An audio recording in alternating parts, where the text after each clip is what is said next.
Dobro jutro, dragi gostje. Dobro jutro, naši govorniki današnjega dogodka, visoki predstavnik Evropske komisije, gospod Matjaž Malgaj, Marija Čebular-Zajc z Ministrstva za gospodarski razvoj in tehnologijo in vsi ostali gostje. Današnji dogodek organiziramo v sklopu kampanje CER, ki jo vodimo že celo leto, šampioni zelene preobrazbe, dekarbonizacija slovenskega gospodarstva. Kot že veste, je zelo veliko regulative na ravni Evropske unije, ki spreminja cel gospodarski ekosistem. Zato smo si zadali misijo, da to regulativo v CER aktualno spremljamo in jo tudi predstavljamo vsem našim članom in tudi partnerjem. Zato nas danes veseli, da poleg CER-a dogodek oblikujemo tudi v sklopu kompetenčnega centra za design management in podpornik dogodka je tudi veleposlaništvo Kraljevine Nizozemske, ker nam je zelo pomembno, da imamo mednarodne povezave in predstavljamo tudi dobre mednarodne prakse. Da ne bom predolga z vsebinami, ker nas čaka zelo bogat program, vabim prvega k besedi gospoda Matjaža Malgaja, vodja oddelka za trajnostne proizvode pri Evropski komisiji. Gospoda Matjaža sem spoznala na mednarodnem dogodku preko naših mednarodnih partnerjev in bila sem res vesela, da imamo slovenskega predstavnika na tako visokem mestu za tako pomembno področje, ki bo v bistvu naredilo celotno spremembo v našem gospodarstvu. In res hvala, gospod Malgaj, da ste danes z nami, da nam boste predstavili najbolj aktualne zadeve na tem področju. Dobro jutro. Dobro jutro, hvala lepa za vabilo. Tudi jaz sem zelo vesel, da vidim tako aktivnost na tem področju v Sloveniji, tako da sem se z veseljem odzval. Pa zelo nam pomaga pandemično delovanje po videu, ki olajša, da lahko te stvari delamo brez dolgih potovanj. Prvo, sam rahlo opravičilo vsem udeležencem, predstavitev imamo v angleščini, govoril bom v slovenščini, včasih mi bo kakšen izraz malo zanesel, tako da vas vnaprej prosim za razumevanje. Imam okrog 15-minutno predstavitev konteksta in predloga za novo uredbo o ekodizajnu za trajnostne proizvode. Potem sem pa na voljo še za vprašanja, če je to tako predvideno. Ne želim pa odjesti preveč prostora ostalim gostom. Tako da, če lahko kar prosim za predstavitev, hvala. Tako, jaz bi samo, res imamo izjemno priložnost, da vas imamo tukaj z nami danes, torej vsi udeleženci vabljeni, da vkolikor imate vprašanja, dajte jih postaviti, da odpremo to debato. Ni vprašanj, ki bi bila napačna, vsi še zelo veliko ne vemo, ampak tukaj smo zato, da si pomagamo na tej poti in da delimo znanje, zato res vabljeni k postavljanju vprašanj. Sem pa delila ekran. Se vidi? Ja, če gremo lahko kar na prvo. Prva stvar, ki jo ponavadi želimo poudariti, je, da je predlog o Sustainable Products Initiative, kot smo imeli pobudo za trajnostne proizvode, ki ima zdaj v bistvu v svojem centru nov predlog uredbe za ekodizajn za trajnostne proizvode. Ene od glavnih orodij, če lahko temu rečem, s katerim lahko tisti del zelenega dogovora, ki se v bistvu sestoji iz vsega, kar ima zveze s krožnim gospodarstvom, tudi uresničimo. Tako da delo, mogoče sam ne omenjam mojo vlogo, jaz sem v bistvu koordinator z enim klobukom neodvisnega koordinatorja, ker gre za delo treh generalnih direktoratov, ki v bistvu sovodijo ta projekt, torej okolje, gospodarstvo in energija. Hkrati sem pa tudi vodja enote v generalnem direktoratu za okolje. V bistvu smo imeli kar tak politični odbor, ki nas je spremljal s kabinetov od dveh podpredsednikov, torej gospoda Timmermansa in gospe Vestager, in treh komisarjev, ki so zadolženi za te generalne direktorate, torej Sienkiewicz, Breton in Simpson. Ta poudarek je pač vedno pomemben, ker je zelo veliko prioritet, na katerih delamo, in taka politična podpora je v bistvu nujna, če hočeš to kompleksne stvari izpeljati. Če gremo lahko naprej. Morda sam omeniti, še posebej zaradi proizvodov za gradnjo. Torej, 30. marca smo sprejeli cel paket. Kot sem rekel, v osredju je predlog uredbe za trajnostne produkte, vendar tudi nadaljujemo to s pospešenim tempom z izvedbo novega delovnega programa za ekodizajn in za energy labeling. Sprejeta je bila tudi strategija za trajnostne in krožne tekstile.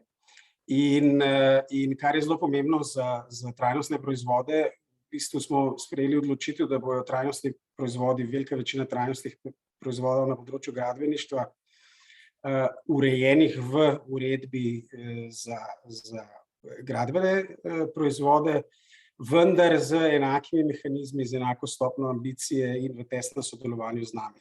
Poleg tega imamo pa še varnostno klavzulo predvideno, kjer si pridržujemo pravico nekako, da tudi lahko na podlagi našega pravnega instrumenta delujemo.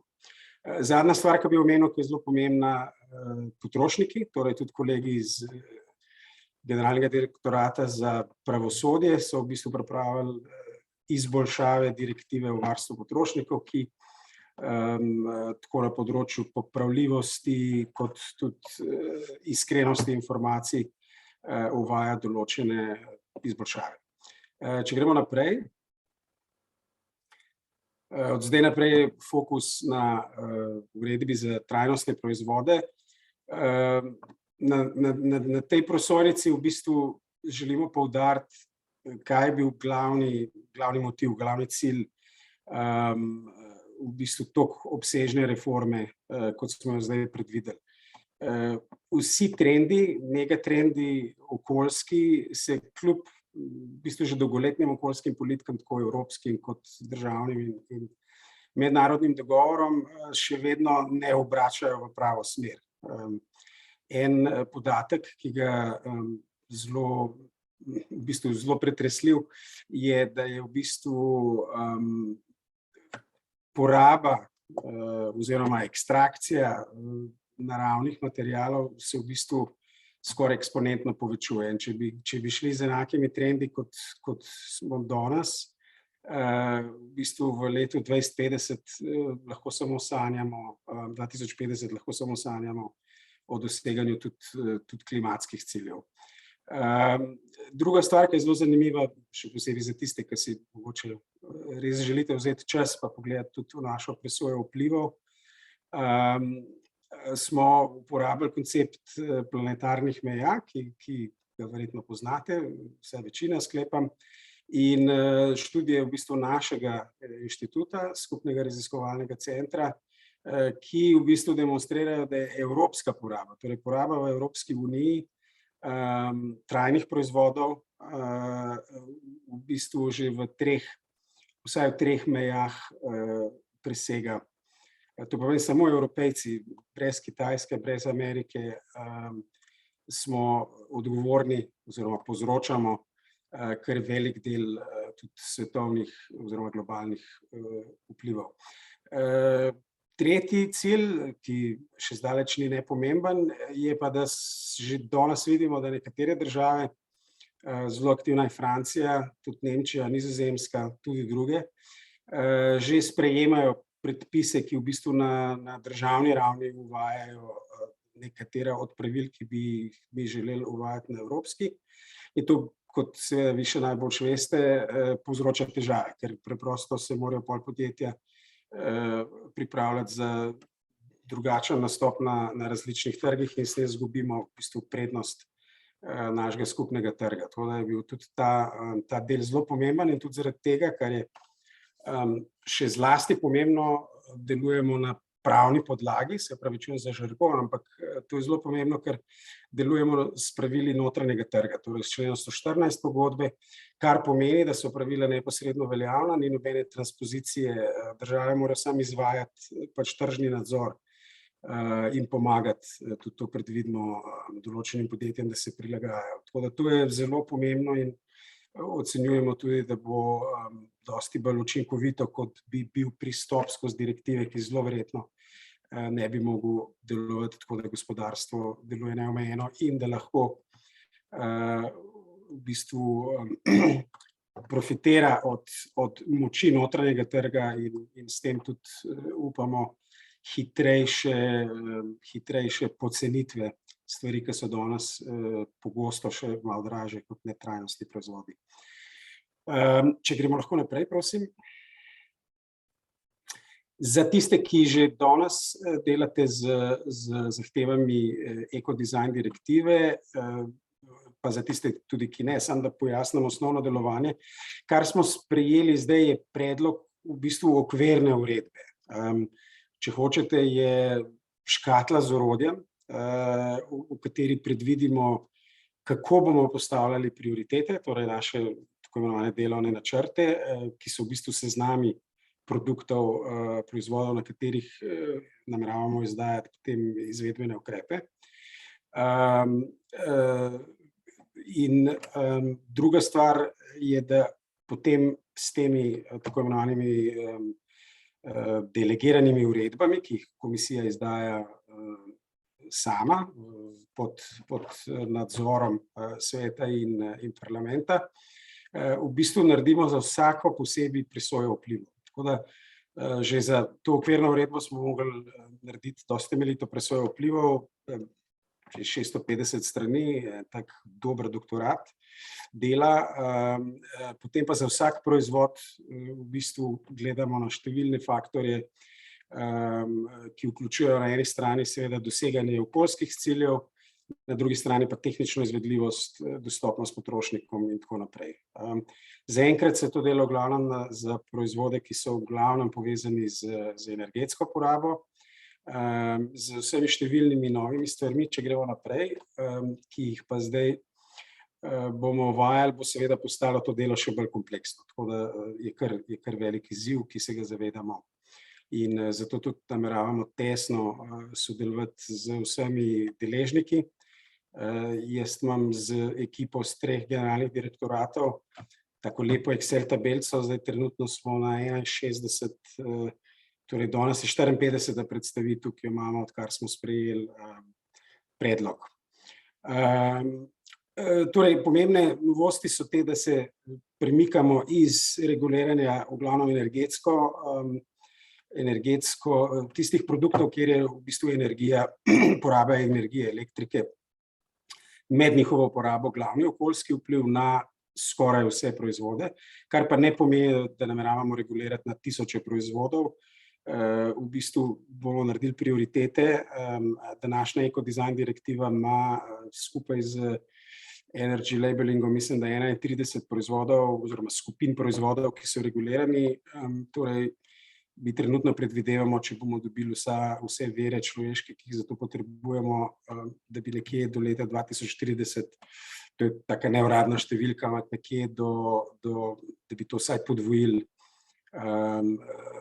Druga stvar, ki pa mislimo, da brez nje ne bo šlo, je, da nameravamo dosti več delati na horizontalnih ukrepih, ki bi v bistvu določene elemente, določene aspekte proizvodov, ki so si dovolj podobni, da to lahko narediš, urejala v enem predpisu. Edini primer, ki danes za to obstaja, je tako imenovana standby regulation, ki je v bistvu določila standarde za nižjo porabo elektrike medtem, ko so naprave v standby funkciji in kar dramatično znižala evropski del porabe na takih produktih.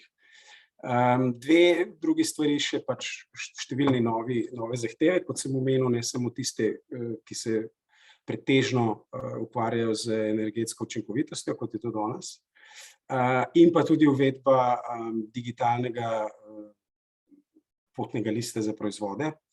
ki je tudi ena od bolj revolucionarnih novosti, o kateri bom nekaj besed povedal kasneje. Naprej, prosim. Še nekaj drugih ukrepov. Eden, ki upamo, da bo sprejet s strani zakonodajalcev, je, da predvidevamo, da bi lahko v teh izvedbenih ukrepih zahtevali tudi obvezno zeleno javno naročanje. To pomeni, da bi se premaknilo od sistema, kjer postavljamo smernice na svete in tako naprej, v sistem, kjer, če na primer določiš kategorije, recimo 5 kategorij okoljske trajnosti, da bi lahko zahtevali tudi, da morajo obvezno javni organi pri javnem naročanju pač imeti najboljše ali najboljši 2. To je spet stvar presoje vplivov, kako točno določiti, kje je ta meja. Dodaten element je tudi prepoved uničevanja neprodanih proizvodov. Sliši se zelo, jaz, ki sem prvič videl to politično zahtevo, da moramo nekaj na tem narediti, sem bil presenečen, da to sploh obstaja, ampak kaže, da imamo kar velik problem, še posebej z online retailerji. Francija zato recimo ima že tovrstno prepoved uvaja, tako da zaenkrat mi predvidevamo obveznost podajanja informacij o tem, kaj se z njimi zgodi, in potem v drugem koraku, če bomo videli, da je problem dovolj velik, tudi izvedbeni ukrep, ki bi jih prepovedal.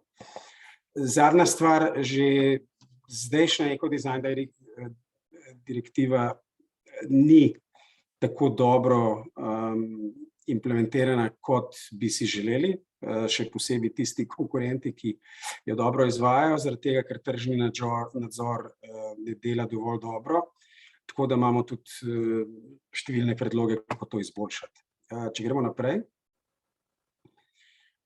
Tukaj samo v bistvu schematski prikaz tega, kar sem že prej omenil, da gre za okvirno uredbo, kjer potem na podlagi analize, na podlagi prioritetnega delovnega programa, v bistvu imamo 2 glavni kategoriji zahtev. Ena so minimalne zahteve za doseganje določenih učinkovitosti ali pa kategoriji performance.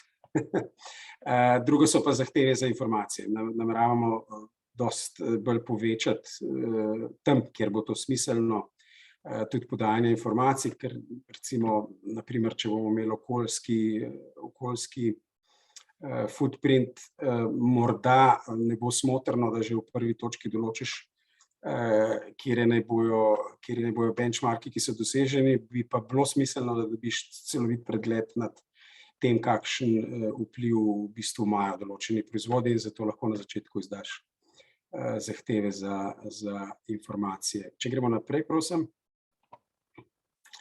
Torej, prej sem omenil, da se premikamo k številnim možnim novim zahtevam. Spet bi rad poudaril, ko vidite cel seznam, to ne pomeni, da bo vsak proizvod, ki ga bomo regulirali, imel vse te stvari vključene, ampak bojo vključene na podlagi smiselnosti, torej spet kako dosegajo zaželen okoljski učinek, so tehnično izvedljive in tako naprej. So pa v bistvu glavni motivi tukaj so dosti jasne zahteve potrošnikov, imamo številne analize javne, tudi javno posvetovanje, ki smo ga imeli o predlogu, dejansko je določena zahteva na trgu, ljudje bi radi, da so proizvodi bolj trajni, da preprosto, tudi če jih ne zanima toliko okoljska trajnost, si pa želijo, da se ne bi pokvarili oziroma da jih ni treba menjati prepogosto. Tako da večina stvari, ki vidite na levi strani prosojnice, se ukvarja s tem. Na drugi strani vidimo, da z krožnim gospodarstvom napredujemo, ampak ne toliko, kot bi si želeli. Tudi zaradi tega, ker je pač okrog 80% učinkov različnih proizvodov se v bistvu določi v fazi zasnove, v fazi dizajna, tako da na desni strani vidite številne zahteve, s katerimi bomo pač tudi v posvetu z vsemi kolegi, ki se ukvarjajo z relevantnimi politikami, videli, kako lahko izboljšamo recikliranje, kako lahko pomagamo zahtevami, ki bojo omogočale, da se proizvodi ponovno uporabijo v proizvodnji in tako naprej. Če gremo naprej, prosim. Še en v bistvu prikaz grafični, kako cel proces poteka. Mogoče v tem trenutku dobro tudi, da omenim, da bo prvi. Skratka, mi imamo zdaj okvirni predlog za uredbo, smo sprejeli pred enim mesecem. Čakamo, da se države članice odločijo, kdaj bojo začele obravnavo, tako one kot parlament. Mi upamo v najboljšem primeru, da bi lahko sprejeli uredbo še v času mandata tega parlamenta, to bi pomenilo do konca naslednjega leta. In hkrati že nameravamo vzporedno delati na določenih predlogih in na delovnem programu. Tako da do konca tega leta, kar bo zelo zanimivo tudi za vas, pripravljamo nekako prvi seznam prioritetnih proizvodov in horizontalnih ukrepov, o katerem se želimo posvetovati. Tako da bomo, kot sem že omenil, ker si zelo želimo delovati transparentno, zavedamo se tudi, da delamo na to kompleksnih zadevah, da rabimo v bistvu strukturirano povratno informacijo od deležnikov, predvsem od gospodarstva, pa tudi od specializiranih NGO-jev, tako da zato smo se odločili za tak dosti neortodoksen način, kjer bomo v bistvu že pred sprejemom uredbe hkrati imeli še proces posvetovanja o tem, kako jo izvesti, in to naj bi nam tudi olajšalo, da lahko s prvo generacijo ukrepov pridemo čim prej ven, ker kot veste, se čas za naše delovanje izteka v smislu doseganja ciljev, ki smo si jih zadali do 2030 in 2050. Če gremo naprej, da bom imel 3 prosojnice, ki mislim, da lahko drugi 2 preskočimo, bom pa delil prezentacijo z vami po svetu, da lahko malo podrobneje pogledate. Ampak zelo na kratko, digitalni potni list za produkte bo v bistvu je predviden kot decentralizirano zbiranje informacij, ki so relevantne za različne udeležence v dobavni verigi in za potencialno potrošnike, pa tudi za javne oblasti. Imamo v okviru digitalne Evrope, tudi če koga zanima, lahko pošljem povezavo na stran, kjer ta razpis je. Smo v bistvu izvedli razpis, ki se zdaj končuje. Mislim, da so prijave že oddane in da bo vsak hip znano, kjer konzorcij bo v njemu sodeloval. Tako da v bistvu še pred pripravo teh ukrepov imamo nek velik pilotski projekt, kjer na 3 različnih kategorijah proizvodov bomo v bistvu testirali ta koncept. Glavna ideja je, da ne želimo imeti neke ogromne, masivne database, ki bi ga upravljala komisija. Mi bomo v bistvu zelo lahek registry in da bi zadeva delovala decentralizirano. Različne tehnologije so še vedno v obravnavi, tako da v bistvu ni dokončnih odločitev in tudi cel pristop bo v sooblikovanju tega z industrijo. Tako da v bistvu idealno bi bilo, da lahko razvijemo to v prvi fazi prostovoljno, če ne imamo pa tudi imamo na voljo to, da v bistvu določi sama komisija določene aspekte. Tako da, če lahko mogoče preskočimo tole in še eno in pridemo proti koncu prezentacije. Torej, glavni izidi, na katere upamo, so v bistvu v 4 kategorijah. Prva, absolutno zmanjšanje negativnih okoljskih učinkov in zmanjšanje porabe virov, kar se tiče varstva okolja, kar bo imelo tudi pozitivne učinke absolutno na zmanjševanje emisij. Drugo, koristi za potrošnike, boljše informacije. Trenutno z zdajšnjo ekodizajn direktivo ocenjujemo, to so javni podatki, ki so na podlagi metodologij, ki so robustne in na voljo, da so, mislim, da v letu 2020 evropski potrošniki preko teh 30 kategorij proizvodov, ki jih urejamo, prehranili čez 60 milijard evrov. Ocene kolegov z energetskega oddelka so pa, da se bo z zdajšnjimi cenami energije v letošnjem letu in naslednjem ta znesek povišal na okrog 250 milijard evrov. Še en podatek, ki pogosto imamo debato, a je prav, da evrokrati se ukvarjajo z sesalci. Skupni učinek, torej energetski prihranek vseh kategorij proizvodov je enak skoraj enak celotni kapaciteti vetrne energije v Evropski uniji. Toliko samo, da postavimo perspektivo. Seveda bomo pa postavljali številne druge zahteve, kar bo povečalo tudi okoljske učinke. Bo pa rahel trade-off, seveda nekateri izdelki bodo morda malce dražji, ampak naše ocene so, da bi načeloma tudi z izboljšano trajnostjo, torej ne trajnostjo kot okoljsko trajnostjo, ampak s tem, da bojo izdelki bolj robustni v kategorijah, kjer je to največji problem, tudi pripeljali do prihrankov. Upamo oziroma pričakujemo, da bo imelo to tudi dobre učinke, kot nasplošno pričakujemo od krožnega gospodarstva za industrijo. In tudi na makro ravni, še posebej s tem, kar vidimo, da se dogaja že med pandemijo, pa zdaj z ruske agresije, da so v bistvu supply chain zelo pod pritiskom. Evropa ni bogata zveri, ogromno uvažamo. Torej, naši ukrepi niso protekcionistični, ampak bojo imeli pa dodaten pozitiven stranski učinek, da bi več virov ostajali v kroženju, kot so pač tudi naši splošni cilji na krožnem gospodarstvu. Če lahko gremo naprej. Ena številka, ki so jo v bistvu omenili moji, mislim, da podpredsednik komisije, če vzamemo vse prihranke, ki jih pričakujemo do leta 2040, to je na podlagi objavljenega dokumenta komisije, ki ocenjuje učinke ekodizajn direktive do leta 2030.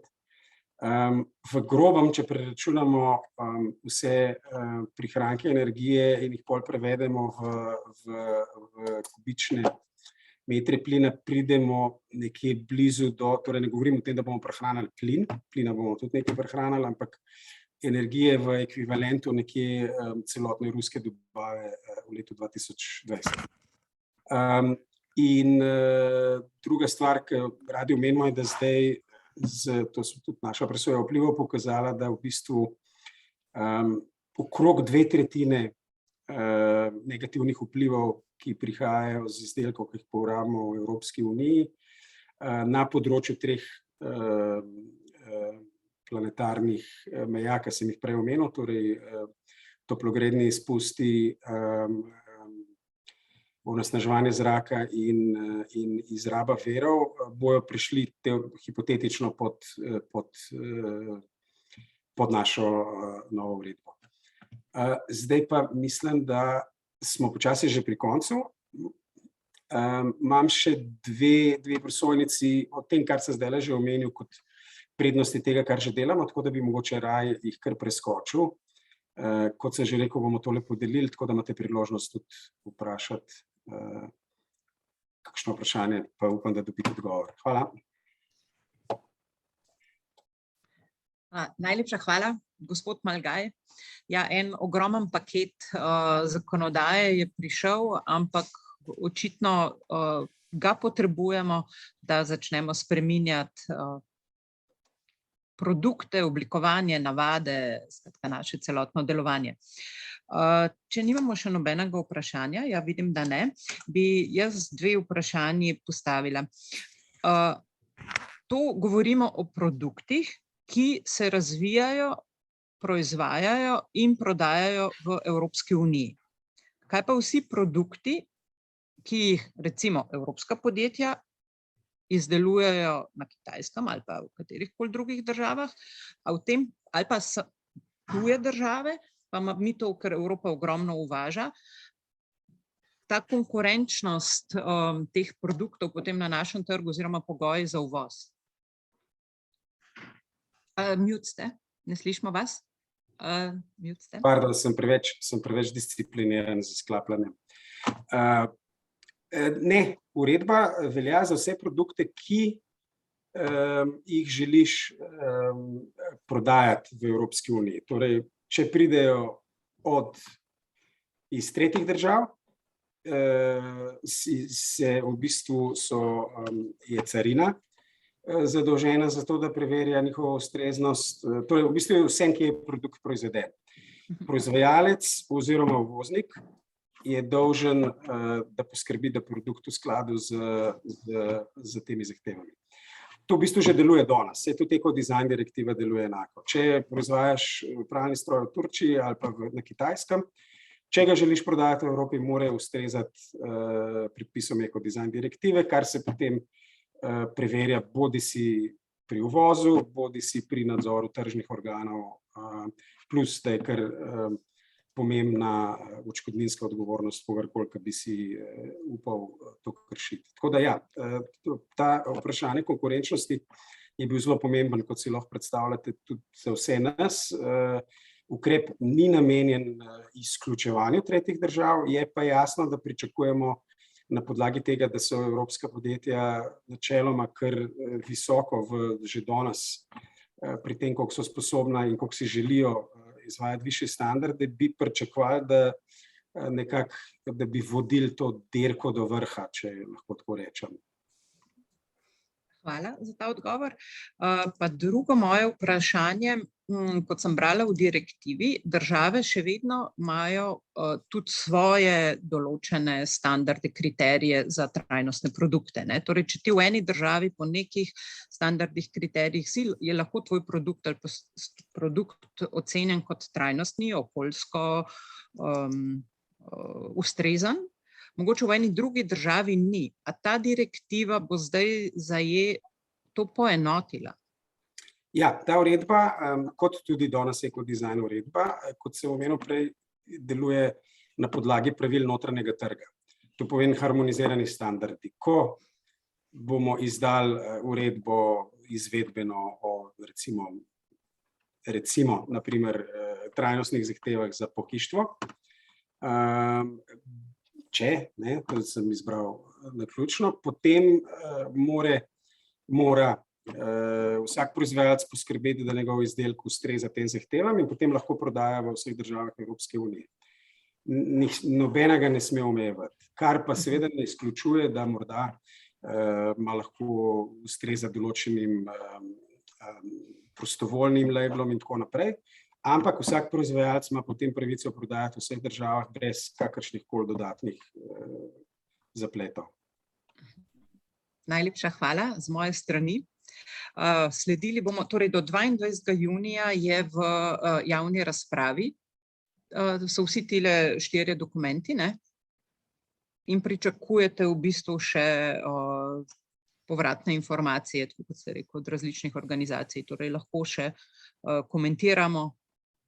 Ja, torej ta povratna informacija, mehanizem velja za vse predloge, ki jih komisija izdaja, v bistvu tako izgleda, da potem mi moramo sintetično poročilo pripraviti, pogledamo, kaj smo videli, tudi kot sem že omenil, poskušamo se sestati s čim več organizacijami, raje kot z individualnimi podjetji, ki je tisti zelo težko, tako da čim bolj lahko predstavimo in odgovorimo na vprašanja zdaj sami, tudi zato, da bo manj nepotrebnega lobiranja, upamo, ko bomo govorili z državami članicami in z Evropskim parlamentom. Kar bo verjetno za vas najbolj zanimivo, bo, ko proti koncu leta pripravimo naš predlog prioritetnih produktov in horizontalnih ukrepov, kjer bomo razložili tudi, kakšno metodologijo smo uporabljali za to prioritizacijo, zakaj smo se to odločili, pa kaj želimo približno doseči. To se mi zdi, da bo dosti ključen moment za vse v bistvu gospodarske deležnike, da imajo priložnost se o njih pogovoriti. Sklepam, da tudi pač sektorji se bojo dogovarjali tudi v svojih zvezah na evropski ravni. Tako da z tega želimo doseči v bistvu res tak predfeedback, da ne bomo imeli neprijetnih presenečenj, ko uredba pride v veljavo. Super. Kar upamo, da bo. Tako. Najlepša hvala in z veseljem ostanemo na vezavi, ker povezujemo takšna podjetja, ki se jih bo to dotaknilo, bojo mogla spremeniti svoje delovanje in želimo jim pomagati skupaj na tej poti in soustvarjati. Tako da najlepša hvala za vaš čas. Vkolikor imate še čas, vabljeni še, da prisluhnete naši naslednji sogovornici, gospej Mariji Čebular-Zajc iz Ministrstva za gospodarski razvoj in tehnologijo. Marija, dobrodošla. Tako, tebe bomo povabili, da predstaviš v bistvu, kako na ministrstvu že implementirate te ukrepe v vse razpise in v vaše delovanje, tako da besedo ti prepuščam, jaz bom pa zdaj delila ekran. Samo sekundo. Super, hvala lepa. Jaz se že vnaprej oproščam, če se mi bo kaj povezava prekinjala, ker mi včasih napiše, da imam nestabilno povezavo, tako da upam, da bo šlo. Sicer pa moje ime je Marija Čebular-Zajec, tako kot je že Ana rekla, prihajam iz Ministrstva za gospodarski razvoj in tehnologijo. Me veseli, da je bil organiziran ta dogodek. Mi že kar nekaj časa sodelujemo iz CER in smo zelo zadovoljni, v bistvu, ker res rabimo promocijo, da bomo bolj uspešni pri tem zelenem prehodu.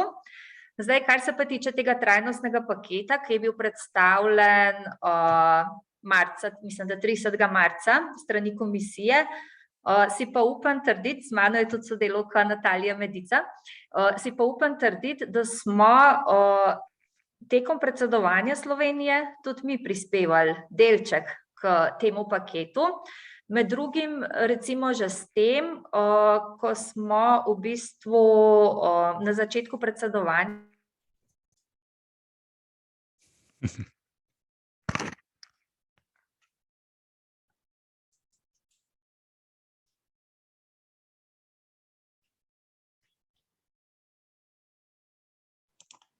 Smo Marijo izgubili, bo prišla nazaj, če ne, Natalija, mogoče tebe. Lahko prosimo. Poznate. Jaz ne bi ja. Marija, malo smo te izgubili vmes. Aha, kje ste me pa izgubili? Začetku predsedovanja, Marija. Tako, predsedovanje. Okay. Ja, v bistvu mi smo julija, smo gostili na Brdu ministra za konkurenčnost in glavna tema je bila pač krožno gospodarstvo s poudarkom na tekstilni industriji.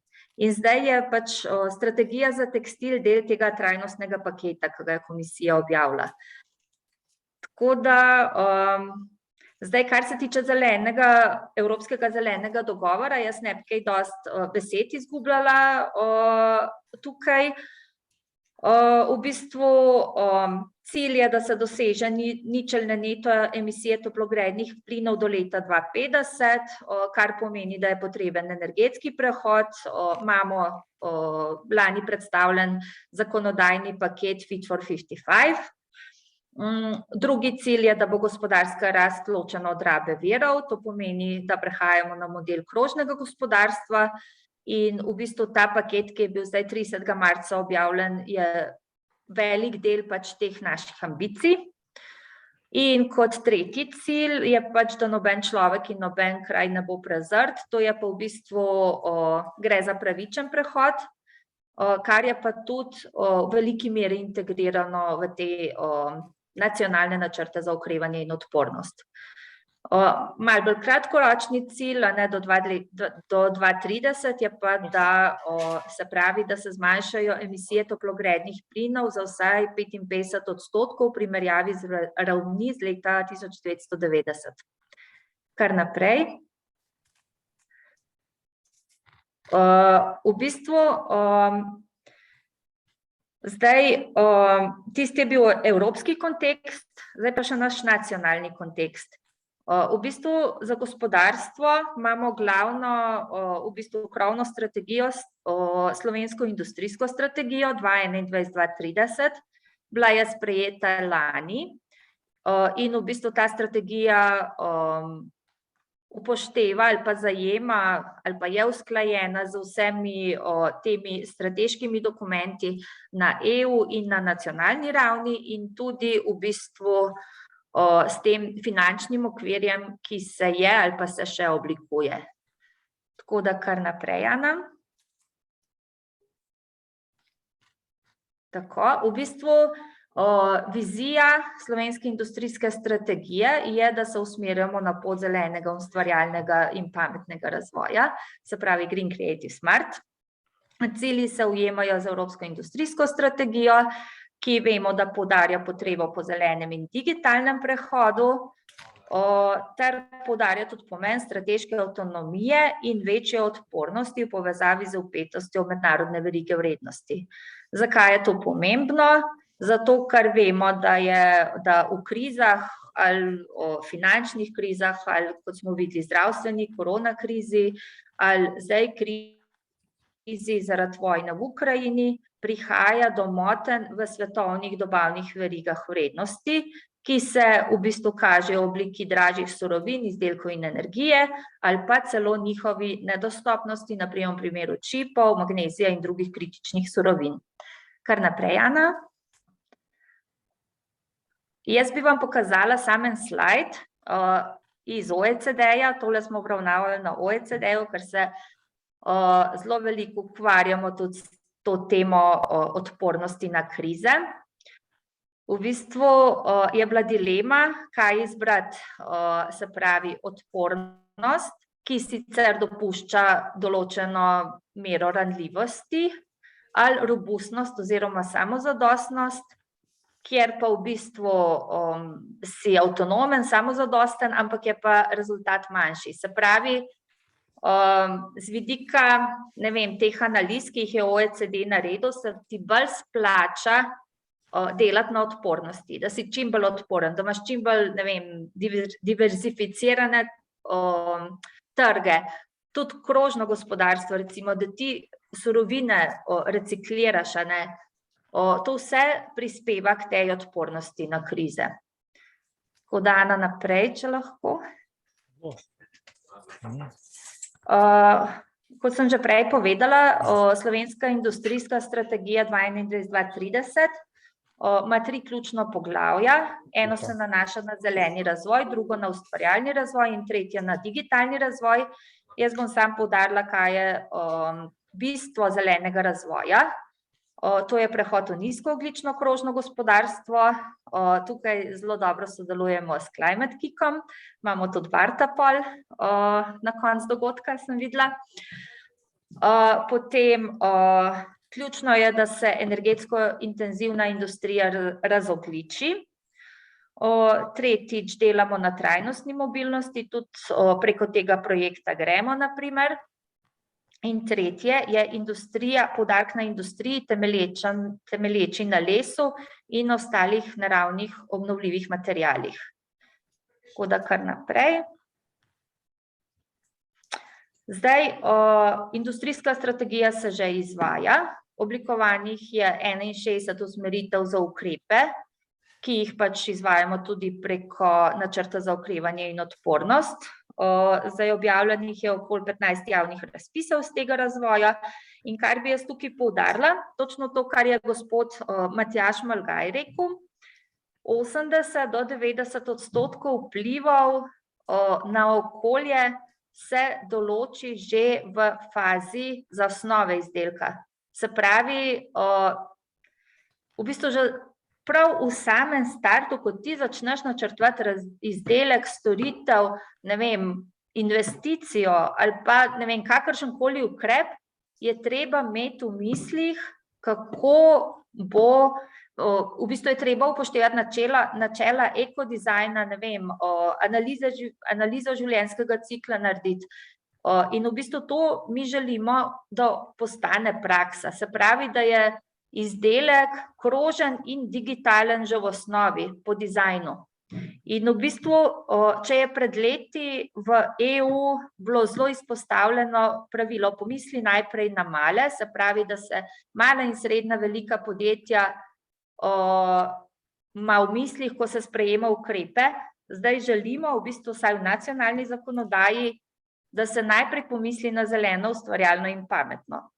In v bistvu, jaz sem zelo vesela, ker smo to strategijo, industrijsko strategijo pisali skupaj z gospodarstvom, z gospodarsko zbornico, s SRIP-i, tudi s CER-om, iz podjetij. In v bistvu podjetja so se zelo poenotila s temi našimi ambicijami in imamo preko Spirita tudi že ne vem koliko ambasadorjev zelenega, ustvarjalnega in pametnega razvoja. Tako da naprej. Zdaj, v bistvu vsako podjetje ali pa vsak človek v končni fazi se vpraša, kaj imam jaz od tega. V bistvu tudi največji altruisti se najprej to vprašajo, ne? Zdaj, jaz mislim, da je treba izhajati iz potreb. Jaz mislim, da ključna potreba v 21. stoletju bo potreba po odpornosti. Vemo, da smo, ne glede na to, kakšno strategijo imamo ali pa imajo podjetja, smo ranljivi. In konkurenčnost, dodana vrednost, ne vem, kaj še ne more biti več sam v ospredju, ampak v bistvu se mi zdi, da je ta odpornost tisti ključen faktor uspeha ali pa ključna potreba. Druga stvar so vrednote.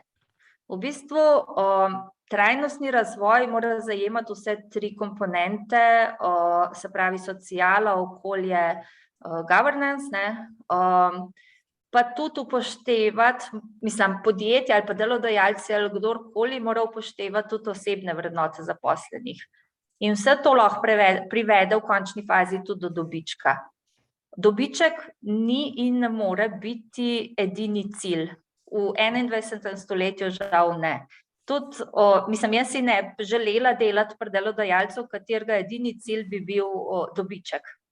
S tem, ko recimo imajo podjetja ali pa delodajalci ali kdorkoli neke višje cilje, se recimo ujemajo z osebnimi vrednotami zaposlenih, s tem dosežejo tudi večjo predanost, požrtvovalnost in tako dalje. Cilj v bistvu je pa boljša prihodnost za vse in tudi boljše življenje. V bistvu, kar je vloga vlade ali pa države, da mora poskrbeti za ugodno poslovno okolje, nosilci sprememb pa so v končni fazi podjetja in tudi mi kot potrošniki. Tako da, Ana, naprej. Zdaj pa pridemo do načrta za okrevanje in odpornost. Zdaj, slovenski načrt za okrevanje in odpornost namenja 42, nekaj čez 42% sredstev za zeleni prehod in dobrih 21 sredstev za digitalni prehod. Se pravi, so tudi javni razpisi, ki izhajajo iz načrta za okrevanje in odpornost, močno usmerjeni v te 2 komponenti.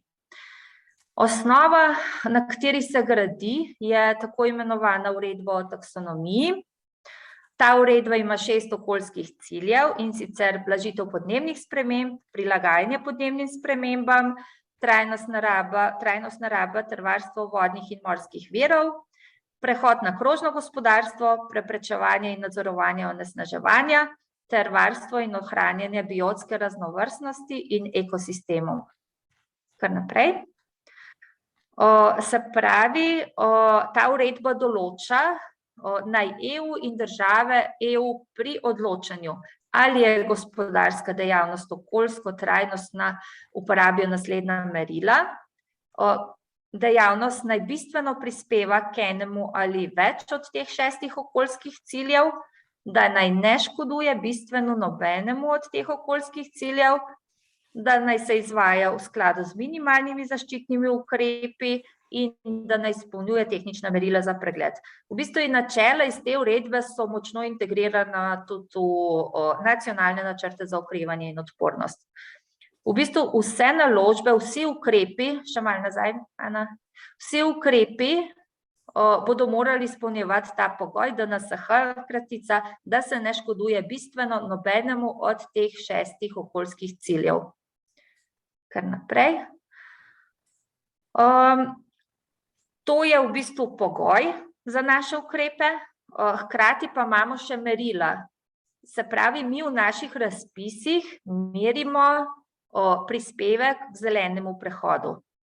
Zdaj največkrat se seveda upošteva prispevek projekta k energetski učinkovitosti, prispevek k snovni učinkovitosti, k obnovljivim virom energije, prispevek k krožnemu gospodarstvu, tukaj sem spada recikliranje, uporaba sekundarnih surovin, sledenje materialom, to je tisto, ki je gospod Malgaj prej govoril o digitalnih potnih listih, potem ponovna uporaba, souporaba in drugi krožni poslovni modeli ter podobno. Tako da zdaj teža teh kriterijev je seveda glede na vse cilje, ki jih imamo, večja kot v preteklosti. Zdaj jaz bi tukaj vseeno poudarila več vprašanj oziroma več debat, kar se tiče razpisov, smo imeli glede LCA analize.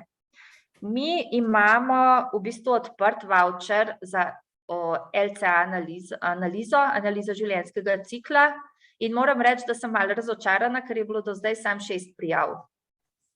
Na voljo je 200.000 evrov, ampak ne vem, a podjetja, mislim, ne razumem, a podjetja niso še dovolj zrela za to, ali, mislim, ne vem, v čem je fora. Ker v bistvu obstaja veliko orodij, s katerimi si lahko pomagamo pri zasnovi izdelka, pri, ne vem, pri načrtovanju. Recimo tudi Green Star, ki ga je CER oblikoval, ki ga CER izvaja, je eno super orodje, ki lahko podjetju pomaga, da analizira stanje, v katerem se nahaja in tudi mu pomaga v bistvu določiti cilje za prihodnost. Tako da jaz v bistvu zdaj razpisov ne bi šla naštevati, vemo, da so odprti še recimo pri nas na našem direktoratu za raziskave in razvoj, za pilotno-demonstracijske projekte, za digitalizacijo, ampak bi pa vseeno poudarila en javni razpis, ki še prihaja, in sicer za trajnostne in krožne poslovne modele za mala in srednja podjetja in za startupe. Ta razpis, objava je predvidena konec junija, bo šlo pa že v kratkem ven tudi javno naročilo za izvedbo strokovne podpore v okviru javnega razpisa. Gre v bistvu za nabor ekspertov, ki bodo podjetja, v bistvu bodo nekako neki mentorji za podjetja in ki bodo podjetja vodili skozi procese te strateške, trajnostne in krožne transformacije. V bistvu gre za nadaljevanje že zelo uspešnega javnega razpisa, ki ga je Spirit že do zdaj izvajal in tudi ta razpis za naprej bo Spirit izvajal. Tako da to, evo smo prišli do zaključka.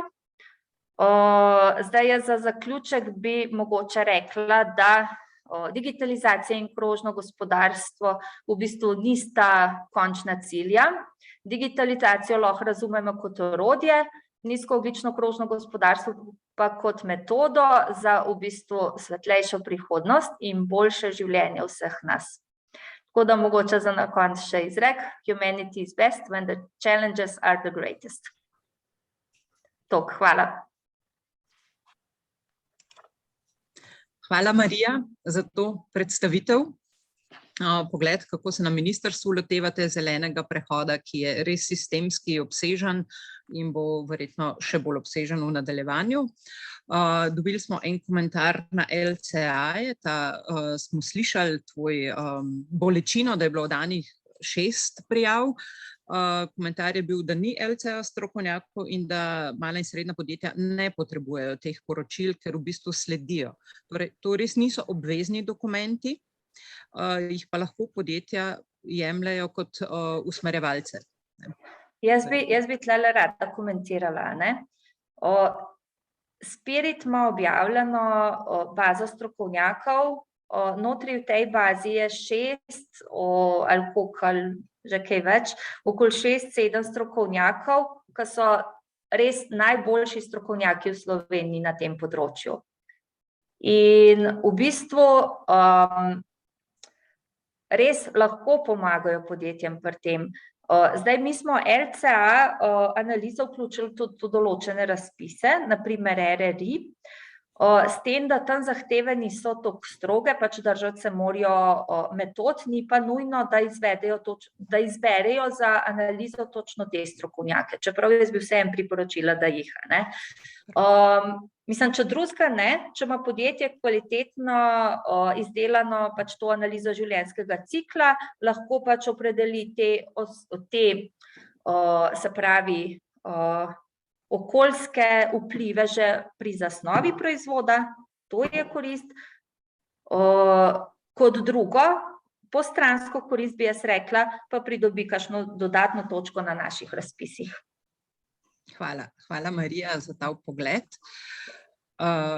Hvala tudi za omembo Green Starja in sodelovanje z vašim ministrstvom, tako da mi moramo reči, da imamo kar že več kot 10 podjetij, ki trenutno se ocenjujejo skozi Green Star, ena so že končala, tako da podelitev certifikatov bo konec leta in se tudi z Evropsko komisijo ravno pogovarjamo, ker so vsi ti ocenjevalni okviri prostovoljni, torej ni še obveznih.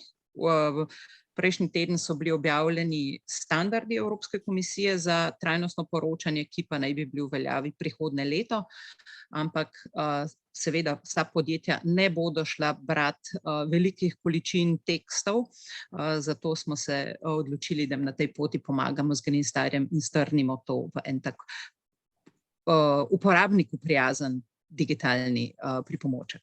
Tako da, Marija, še enkrat hvala. Naša naslednja gostja pa je gospa Tamara Velder-Broder iz Nizozemske, iz organizacije Circularity. Danes bo naša keynote speaker, uvodna govorničarka, imela bo daljše predavanje.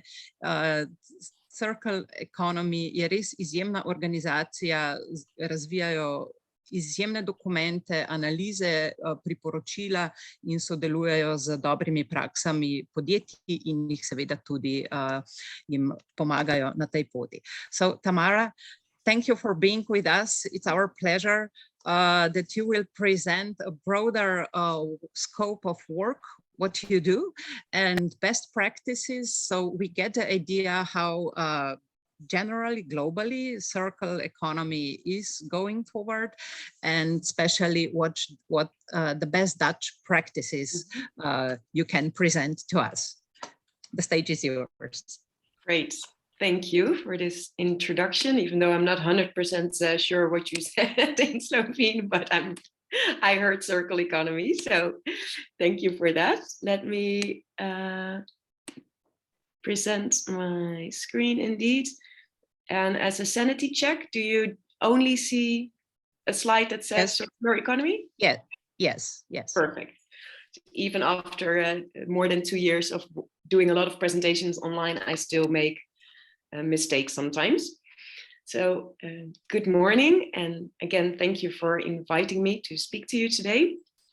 My name is Tamara Veldboer, and in my professional life, I have the pleasure to lead the work that circular economy does with businesses, either those that want to start incorporating circularity in their organizations, or those that already do and that want to push their industry forward.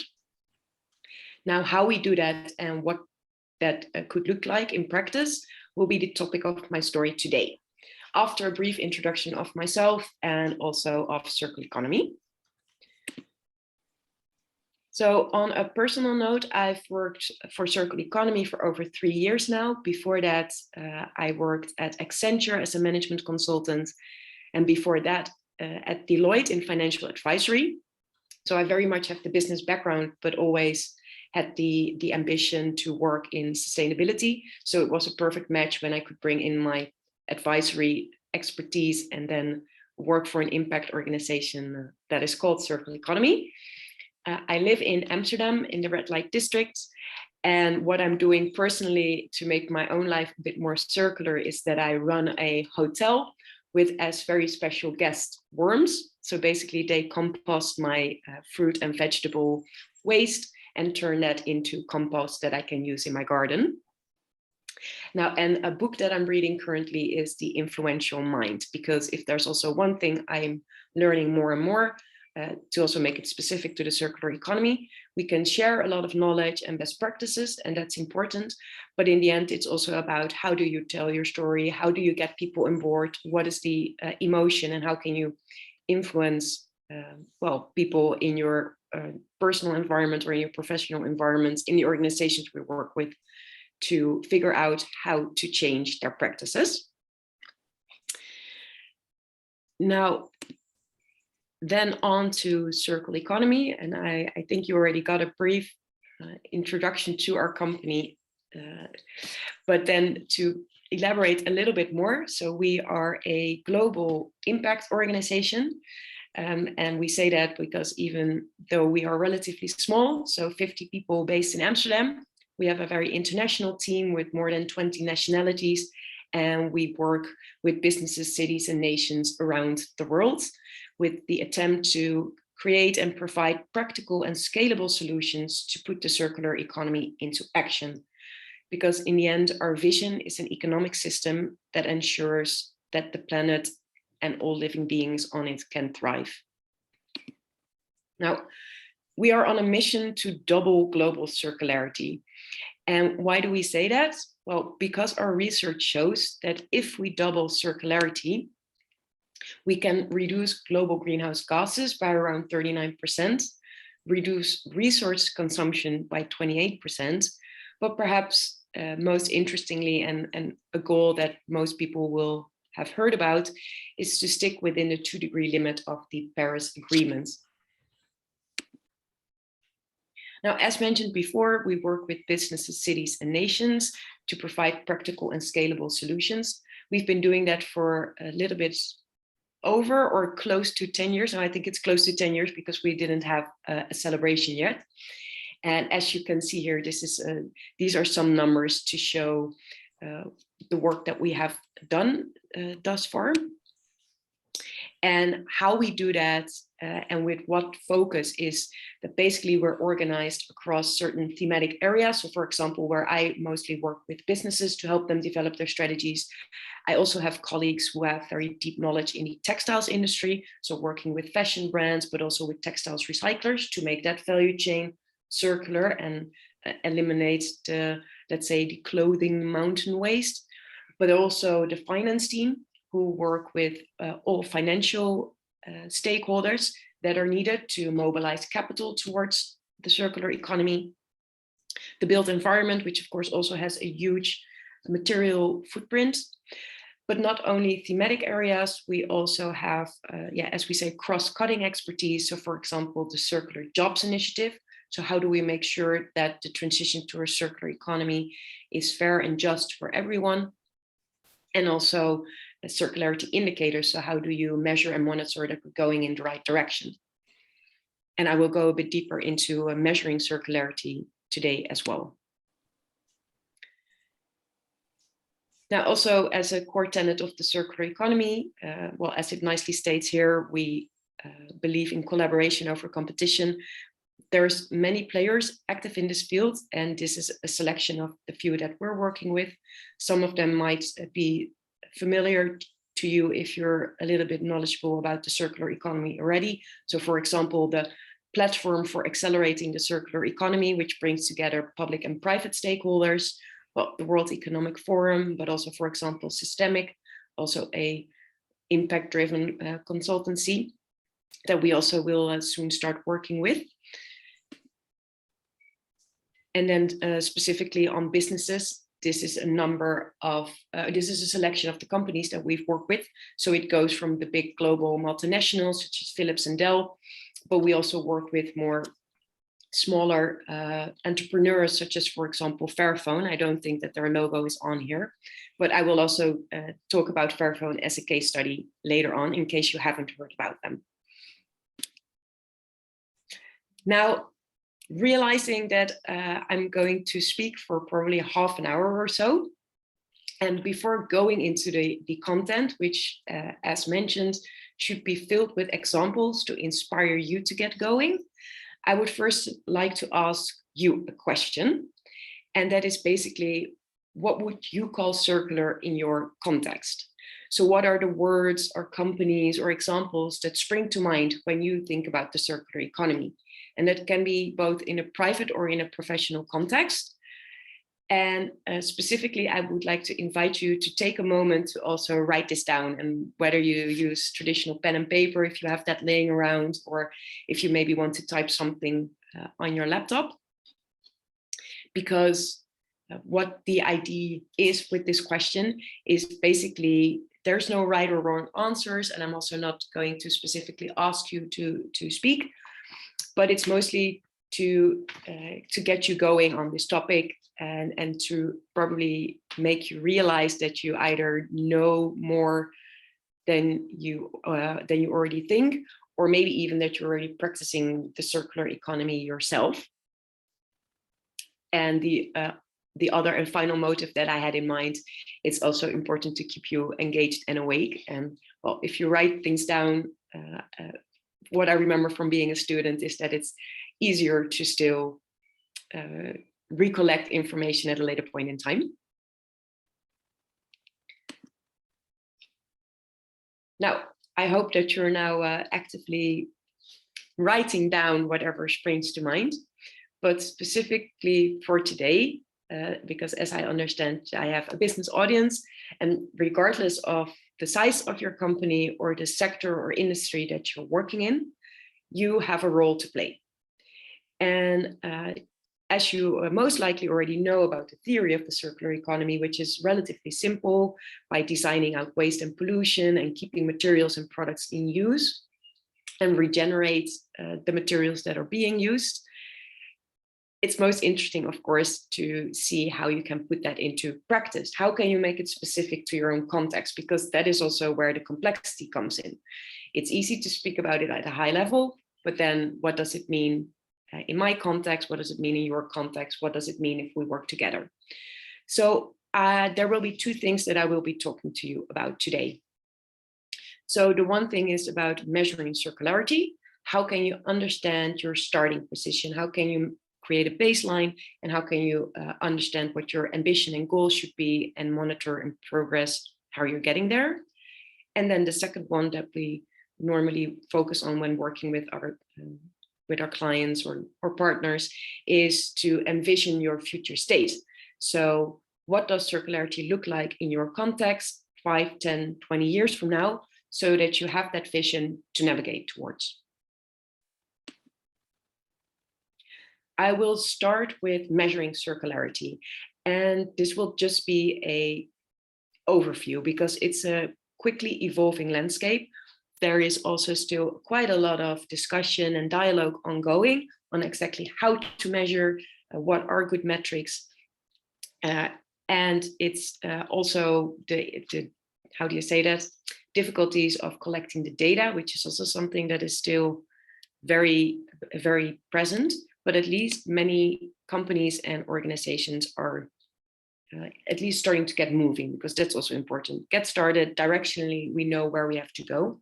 And by gut feel, we also often know what is the right choice, even without having the exact data or metrics or indicators to prove us that we're going in the right direction. I will start with the Circularity Gap Report, which you may have heard of. This is Circle Economy's attempt to measure the state of circularity in the world. And the reason why we do this is on an annual basis, is that we want to inspire action and empower key decision makers, both in government or in business contexts, to coordinate action and accelerate the transition. Now, the main message here is that in the end, the circular economy is also a means to an end. So it's a way to get to a more sustainable and social economy and society. It's not the only way. We, of course, think that it's a very powerful way, since it is a very important contributor to reaching the 1.5 degree Paris goal. And in this year's Circularity Gap Report, we also have established a strong connection between introducing circularity and mitigating climate change.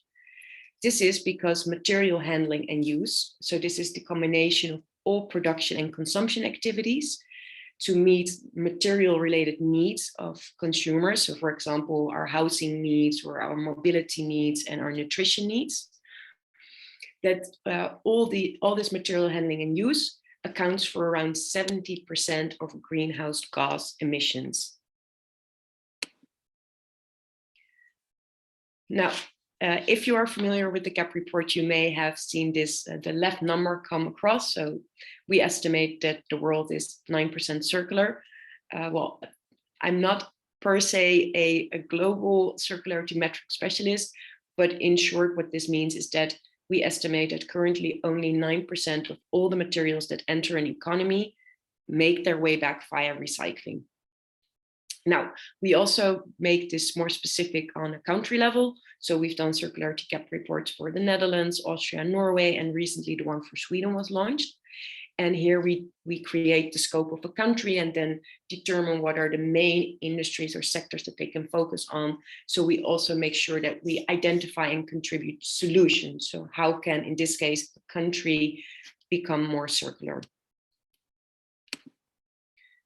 Bringing this down to the company level, here you see an overview. It's a selection of the landscape of tools and frameworks out there. The ones that you may have heard of are Circulytics from the Ellen MacArthur Foundation, also a very prominent voice in the circular economy sphere. So they give a sort of more ranking of the circularity of your business, so with a scale of A to A, B, C, D, E, F, G. Whereas the other one that is on here, the Circular Transition Indicator tool from the World Business Council of Sustainable Development, they give more a percentage on, for example, product level. I will go into a case study example for the CTI tool in the following slides. But so as you can see, there's multiple tools to get you going. Now, this also translates to the journey that you can take. So there are different indicators for different phases of the journey that you may be in. I'm going to go a little bit more quickly through this. We have a white paper that speaks about this if you're interested. But so basically what we also do is we, to measure the transition to a circular economy, we often help companies develop a KPI framework so that they can guide their, they can measure and monitor their progress. And there's various types. So it easily becomes quite theoretical, but going very quickly, a headline indicator is linked to the main question of why do you want to change the business? And it gives you a verdict on your current state of circularity. So as you can see, it will give a sort of composite figure of how circular your, well, to the example I will show later, a product category is, or it could also be how circular your overall company is.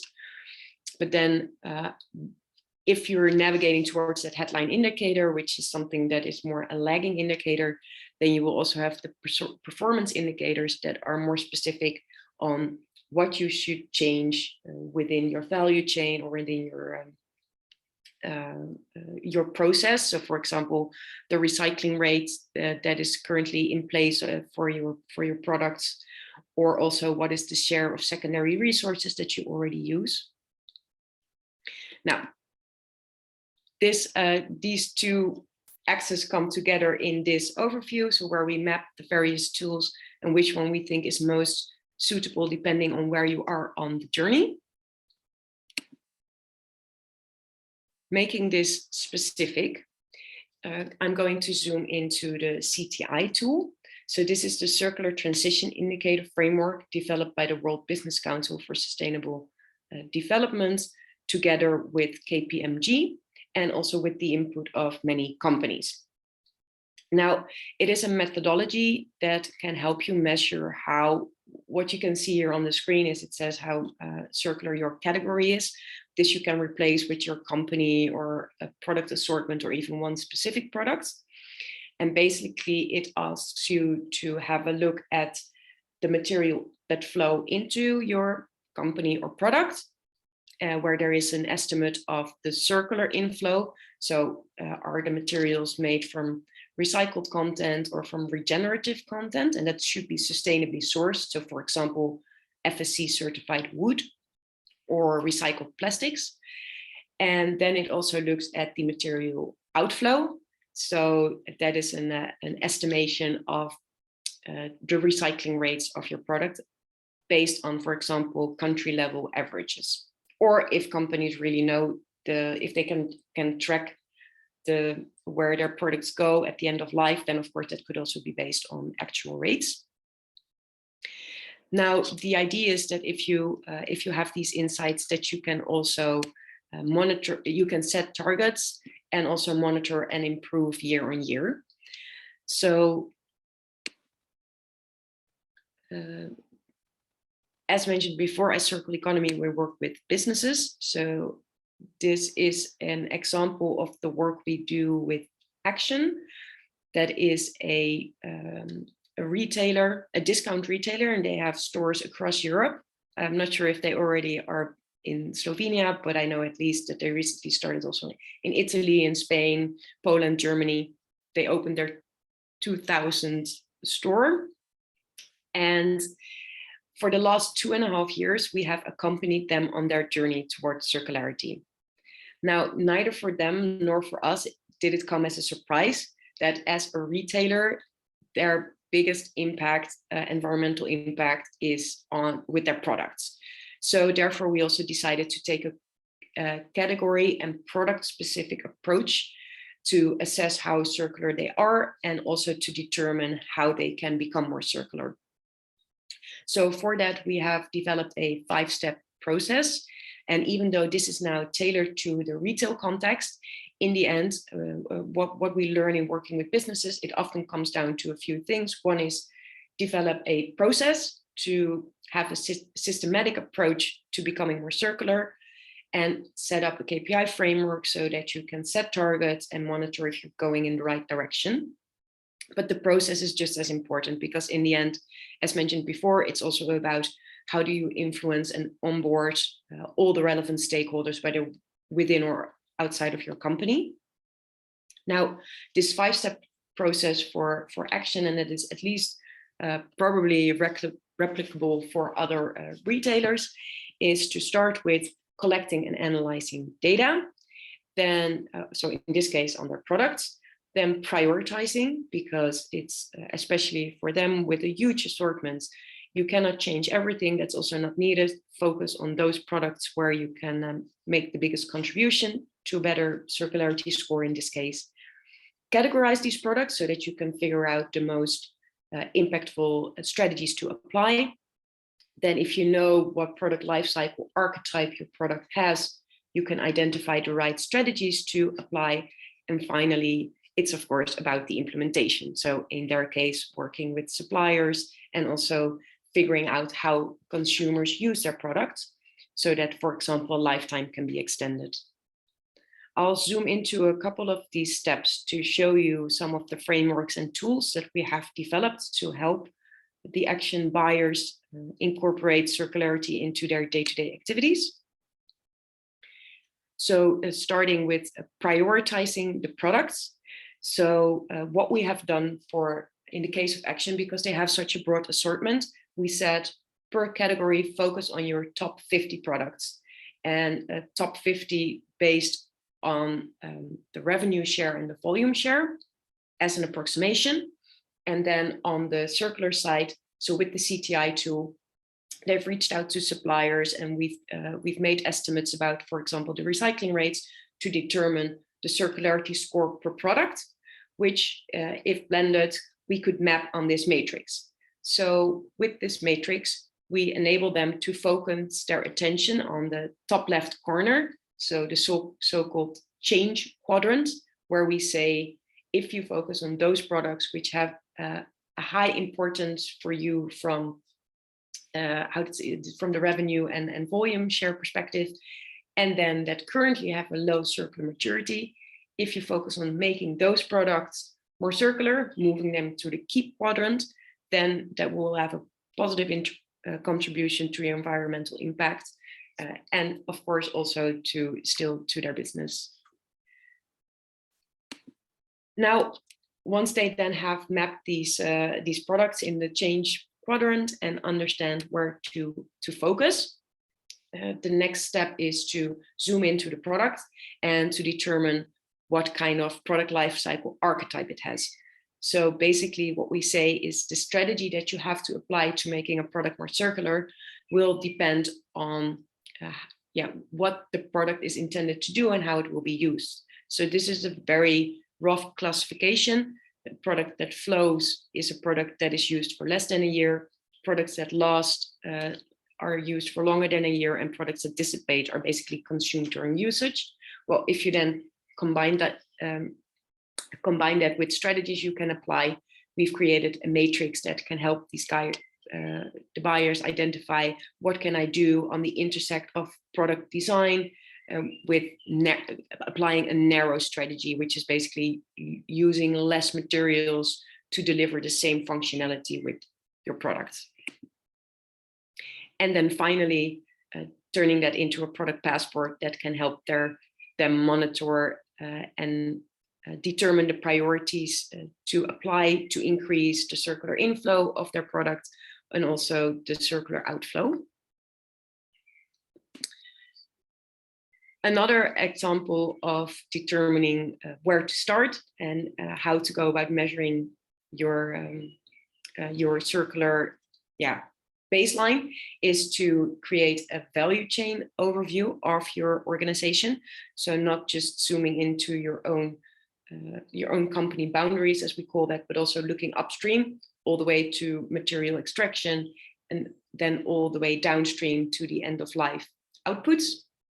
So the company example that you see here is Rockwool. They are active in construction. But basically, as you can see, if you want to measure circularity, it boils down to measuring many different parts of your value chain so that you can also identify the so-called hotspots. So where are the material streams the biggest, so that if you target your efforts there, you will have also the highest results from a circularity perspective.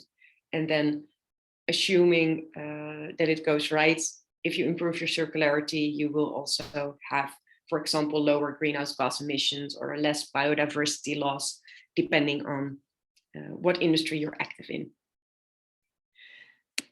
Now, this was the part on measuring circularity. And this is very important because, of course, we have to measure and monitor to know if we go in the right direction. At the same time, personally, I also believe that it's not only about monitoring, measuring, and getting the data right, because it's also about envisioning the future state and being inspired by examples, getting started, knowing sometimes even by gut feel that you're going in the right direction. So what I will do here is show some examples using the key elements framework. This is a framework that Circular Economy developed at the start when we were founded, where we basically looked around to all the companies that already were doing circular or applying the circular economy, or those organizations that were already talking about the circular economy, and where we derived basically 8 elements by which you can categorize and have a bit of a systematic approach of thinking about the circular economy. There's 3 core elements and 5 enabling elements. I'll start with the core elements, and they deal with physical material flows directly. So I'll make it specific with examples, and indeed they will mostly be Dutch-based. So the first one is called Hemelswater, and the first element is prioritize regenerative resources. So this is all about ensuring that you use renewable or reusable, non-toxic materials in your products, and also in an energy efficient way. Now, what this company does, it collects rainwater to brew beer and gin tonic. Because originally beer making is quite a water intense process. So they collect the water at a hotel and then brew it with also a social impact organization. So what we say is you drink a story, you get an extra brand experience. Another example that I like a lot and that is situated, she's basically my neighbor, is Nature Bar. So they're on a mission to inspire people to take better care of themselves and of nature. So the woman behind Nature Bar, the soap is handmade in small quantities, and it's both natural and circular. And circular because she works together with local entrepreneurs. So for example, there is a coffee place nearby where she collects the coffee grinds, which she then incorporates in the bar. So you have a nice scrub bar for under the shower. And what is also nice to mention here is that she didn't only think about her product, but also about the packaging. So basically it's plastic free and it's very minimal and it's compostable. So this is also something that I always find important to stress, that it's also to take the full picture into consideration. It's not just the product to think through in making circular, and also not just the packaging. It has to go together. And of course, maybe even more important, to also make sure that the business model around it enables circular use, because in the end, a product can be circular if it's not used in a circular way or still only focuses on throughput, then the result will not be as favorable as it should be. The second element, an important strategy to apply in the circular economy context, which can have a major impact on limiting material flows and also greenhouse gas emissions, is stretching the lifetime. So basically preserve what is already there. And here the example is of Philips. So for their healthcare division, the MRI scanners, well, as you can imagine, it's not only a valuable product from a, an economic perspective, it's quite expensive. It also is valuable in terms of material use. So what they do here is they offer a refurbishment and remanufacturing service to extend the lifetime of the product, so thereby minimizing the need for new materials. And it's basically, of course, even higher up is first repair, but then if a product is maybe beyond repair or it needs an upgrade, then it's shipped back to their facility in Best, upgraded, and then it gets a second life by being put on the market again. Then the third element is using waste as a resource. And the happy bunch that you see here is peel pioneers. So basically what they do is they see that the demand for orange juice grew rapidly. They collect the peels of the oranges and they've built a factory where they use the peel and extract even multiple things. So they extract orange oil and they use that for foodstuff. So for example, to create beer, but also lemonade and chocolates, and also the ingredients that they extract from actually what is a waste stream for, let's say, restaurants and bars. It's also used in non-food products such as cleaning products and cosmetics. And I think, oh yeah, and here you can see even the process that they put into place. So the residual flow of the orange peels, which are being transported to their factory, and then they create multiple products from them so that it ends up in the store again. Now, then going into the enabling elements, so a little bit more theoretical, but this is about removing the barriers or enabling the transition through, for example, design, and as mentioned before, the business model. Now, so here's the example of Fairphone that I briefly mentioned before. You may have heard of them.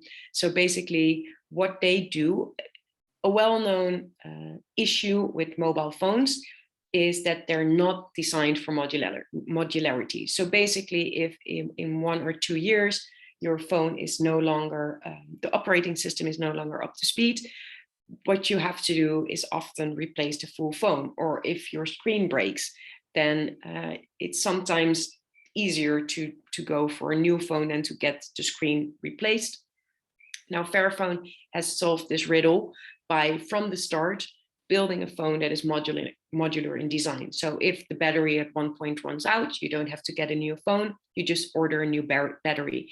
Same with the camera. If the camera becomes better, you don't have to throw out the whole phone, but basically you replace the camera. So what is important to note here is that if you already in the design stage think about how you can keep your product in use, then it's easier to design for disassembly, for example, but also how can you make sure that eventually if a product gets to its end of life, that the materials in there are suitable to be recycled within the current infrastructure. A similar example is with our cup. So not only is their product made from a waste stream, also here they really focused on modularity. And what I also like about this example is that, of course, they also stimulate a sustainable lifestyle because it's a cup on the go. Bring your own cup instead of going for a disposable version if you drink your coffee on the go. Then rethinking the business model. So as mentioned before, it's not enough to only make for, oh, sorry, am I? Oh, no, I thought I heard someone speak. So it's not only about making the product itself more sustainable, it's also about building the model around it. So the example that you see on screen here is bundles. So basically, instead of selling washing machines, they sell clean laundry. So you get their washing machine at home, and basically they take care of any repair and maintenance, and you pay a monthly fee. So there's an incentive on both sides, also for them to make sure that that the machine is maintained preventatively. They can monitor electricity use and whatnot. Another example of rethinking the business model is mud jeans. So here you can lease a jeans. So they keep ownership over the product and thereby also over the materials. So it's not only easy for you as someone who might want to every year change for new jeans that is then in fashion. For them, it's also smart because they make sure that they have access to the materials again, so that they can basically loop the materials around without having to source new cotton, which is also quite water intensive to grow, and also with a lot of chemical issues with pesticides and fertilizers that are being used to grow it. And then shifting more to a bigger company, you may have heard of the example of Signify, which used to be part of Philips, where basically their customer being Schiphol, they wanted to refurbish a part of their of the airport, but they said to Signify, well, basically, I'm not interested in buying like a light bulb and a luminary. I'm interested in the light. So that really forced Signify to think differently. So it was not a one-off sales, but rather they were looked at to be a service provider. Like, okay, so you want the light. And thereby they also have an incentive to make sure that the electricity consumption is reduced. So they chose LED lighting and probably many other technological, how do you say that? Well, smart technological improvements to make sure that they could offer the light to their customer while not having the high cost themselves by, for example, keeping the light on at times when there's no one in the airport.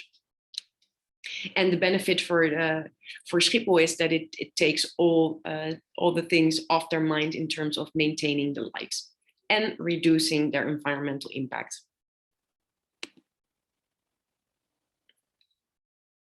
Then when it comes to another enabler of the circular economy is to collaborate to create joint value. And the example here is Rotter Schwamm. And what it basically comes down to collaborate to create joint value is to think beyond often your own company boundaries to see if there's others who might, for example, have a waste stream that could be valuable feedstock for yourself, or to see if together you can create a new revenue stream. So what Rotter Schwamm does, they are based in Rotterdam, and they grow oyster mushrooms on coffee grounds. So they collaborate with restaurants and nearby businesses that drink coffee to collect the coffee grounds. Then they grow their oyster mushrooms on it. And then these oyster mushrooms are sold back for lunch or turned into bitterballen, a famous Dutch snack. And next to that, they've also developed a package that people can buy or give as a gift so that they can grow these oyster mushrooms at home. So it's really nice that they also came up with a solution to enable people in their personal lives to participate in local production, which is of course something that's, well, I'm not sure everywhere, but many countries and cities are also exploring how can you make food miles shorter, but then also to have people think about how you can turn something that you might now consider as waste, your coffee grounds, put it in a bin. Oh, if I keep it on my kitchen sink, then actually I can grow mushrooms that I can use, for example, in my breakfast the next day. An example, still continuing on the food theme with digital technology, is a food waste management company called Waste Watchers. And let me have a look. So I decided to include a video also because you've now been listening to my voice for more than half an hour. It's only 1 minute. Food waste. Did you know that food service restaurants throw away around 40,000 euros a year? Your purchase price. Food waste. Did you know that food service restaurants throw away around 40,000 euros a year? Your purchase price, labor, overheads, and lost profit all add up. And just think what else you're wasting at the same time. With Waste Watchers, restaurants and caterers waste less, easily 20% less. How? We analyze their sales and loss for each branch every month, and we make the results available to all their departments. The food service restaurants use these insights to tighten up their purchasing, and they gear their supply to the demand, which means they throw away less. And if targets aren't being met, we give chefs personal guidance to meet them. We read the cash register data for analysis automatically, which means our service not only saves time, but it's also easily scalable, and our price is low. So for a simple way to be more sustainable and even make money from it, contact us now.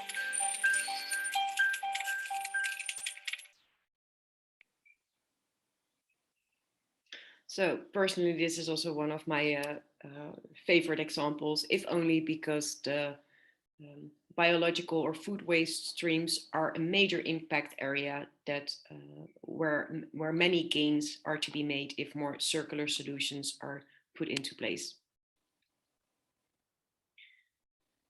Then the last element is strengthen and advance knowledge.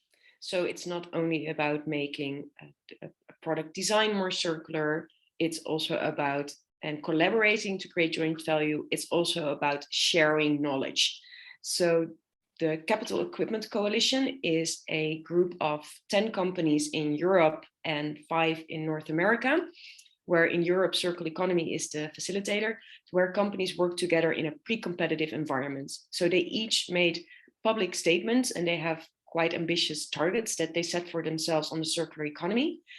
But they realized to get there, it's easier to to get ahead on the learning curve if you share best but also bad practices with each other, and also to find out if and where you can collaborate. How do you onboard your suppliers? How do you onboard your customers? So we run multiple workshops per year, so where we focus either on a specific topic or a challenge, and then use that, and then the companies use that to move the circularity agenda forward, either internally or externally. So we also produce some white papers that are freely accessible and that you could read in case you're active in the capital equipment industry. And that can be found on the PACE website. Now I'm getting to the end of my presentation. So I now want to share some resources that you can access. So as mentioned before, as Circular Economy, we're on a mission to double global circularity. Now, there's a couple of things that we do and tools that we provide. So for example, on the website circularity-gap.world, we have the Circularity Gap Report, but also what is probably more interesting for you, a toolkit for businesses. So that helps you get started and determine how to get, for example, certain stakeholders on board. There is the Knowledge Hub, an online repository with case studies, and that you can even use to contribute your own case study too, if you have one to share. And personally, I would also give you the tip to, for example, follow specific persons that you find inspiring or companies on LinkedIn. So for example, Systemic, well, to also still promote my own company a bit, we also publish quite a lot of knowledge pieces, but also we share information produced by other companies active in the field. As mentioned before, Ellen MacArthur Foundation is an important company when it comes to knowledge pieces. Subscribe to newsletters, which is also a way for myself to get inspired. And that's another one. On the top left corner, the stakeholder platform by the European Union, which also has a lot of information and case studies that I find a useful source to share with you. Now, coming back to the question that I asked at the start, I hope that everything I talked about at least also has given you some new inspiration. But of course, also if it is things that you already knew, then please make sure to share your feedback with me. I'm always interested to hear that, if it went too deep or if it went too quickly. But as some final words, so what is our role? What is the role that you can play, that I can play? Well, a quick win is to have a think what you can start doing today, maybe in your office or in your factory. Do you already separate and recycle waste as maybe the easiest one? Do you actively reduce waste? Do you phase out single-use items? How do you travel to work? Well, on a broader scale, how can you manage your business without raw materials? And what new collaborations are possible? Because I also always stress that it's important to talk to others. No one can do this alone. No one is maybe even that much an expert. It will depend on the context, I always say. For example, I see myself as a circular economy expert, but in the end, the company I work with, they have expertise in an industry, and it's when that comes together that we come with the solutions that work. Talk with your colleagues, your suppliers, your customers, and find out how you can make it specific and practical to your company and your context. Because in the end, to close, what we need is a kick. We need collaboration, recognizing that circular ambitions cannot be achieved alone. We need innovation, whether radical or incremental, it doesn't matter. Let's look at things with a fresh perspective, turn them upside down, and start and seeing what we now sometimes still call waste as a resource. And then also we have to have some confidence. It doesn't matter what level you're at. We all have to be confident that collectively we can make a change and boost the capacity and capability to better serve societal needs more sustainably. Because in the end, we have to embrace a shift in mindset if we want to move to the circular economy. So thank you very much for listening, and please join us in our vision to create a world in which the planet and all people thrive. Thank you. Tamara, thank you very, very much for this broad presentation about top-down numbers to really bottom-up case studies, how the companies are approaching circular economy. And I noticed at the beginning, so Netherlands is actually the country with the highest percentage of circular economy right now in the world. Or you think there is any other country more active in this? Well, a very good question. And I wouldn't know, but actually what we sometimes say is that probably the so-called Western world is probably way less circular than what we sometimes still call the developing world, because I think that in many countries they are sometimes, because they have to, way more they treat their resources way more preciously than we do. So indeed, potentially we do quite well in Europe, but I wonder if we would compare with some countries, maybe in Asia or Latin America, maybe Costa Rica, for example. I know that they're quite an example in terms of having sustainability top of mind politically and in a business context. I wonder how they would perform. Thank you. And the other question would be, so are there many incentives from the state level? So the regulation, the subsidies, incentives that are helping business going on this road? Or is there a market pressure that people want to buy different stuff, more stuff, what is sustainable? So this, what is fostering this circular economy in Netherlands? Yeah, I think it needs maybe sticks and carrots. So indeed, on the one hand, that we see that there's many subsidies, or for example, open challenges and innovation. So I know that the city of Amsterdam, for example, has both a smart city network, or they regularly organize challenges on a topic where they invite indeed circular entrepreneurs to subscribe. With subsidies or with knowledge.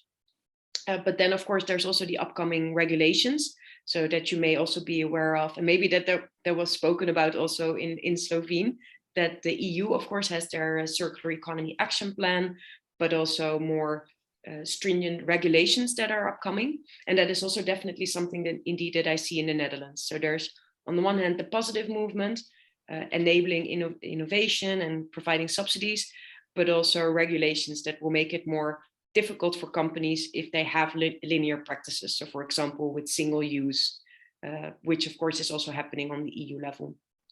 And I think also more and more companies want to do it. So indeed, they see the opportunities in it from a business perspective, and that it's a shame not to capture those opportunities. Okay, thank you. Če so še kakšna vprašanja, vabljeni, da jih napišete v chat. So I really have to say that your website, I mean, we also met with your colleagues in Dubai, because our guru of circular economy in Slovenia, Ms. Ladeja Godina-Košir, she connected us, because when you mentioned this European stakeholder platform, she's actually leading that one. And so she has the overview of all these platforms in Europe or abroad. So yeah, we cannot do the circular transition alone. The collaboration is really necessary. That's why sharing knowledge, sharing best practices is important. And your platform is really valuable with all the content that you provide. Or I attended few webinars that you had, they were for free. So everybody invited to listen to them. They're really great. So thank you very much, Tamara, for being with us. We will keep in contact and share best practices and knowledge among Netherlands and Slovenia. That sounds great. And thank you again for the invitation. Thank you very much. Hvala. vsem. Zdaj bi naredili kratko pauzo, tako da bi si vzeli 5 minut in čez 5 minut nadaljujemo z drugim delom. Hvala.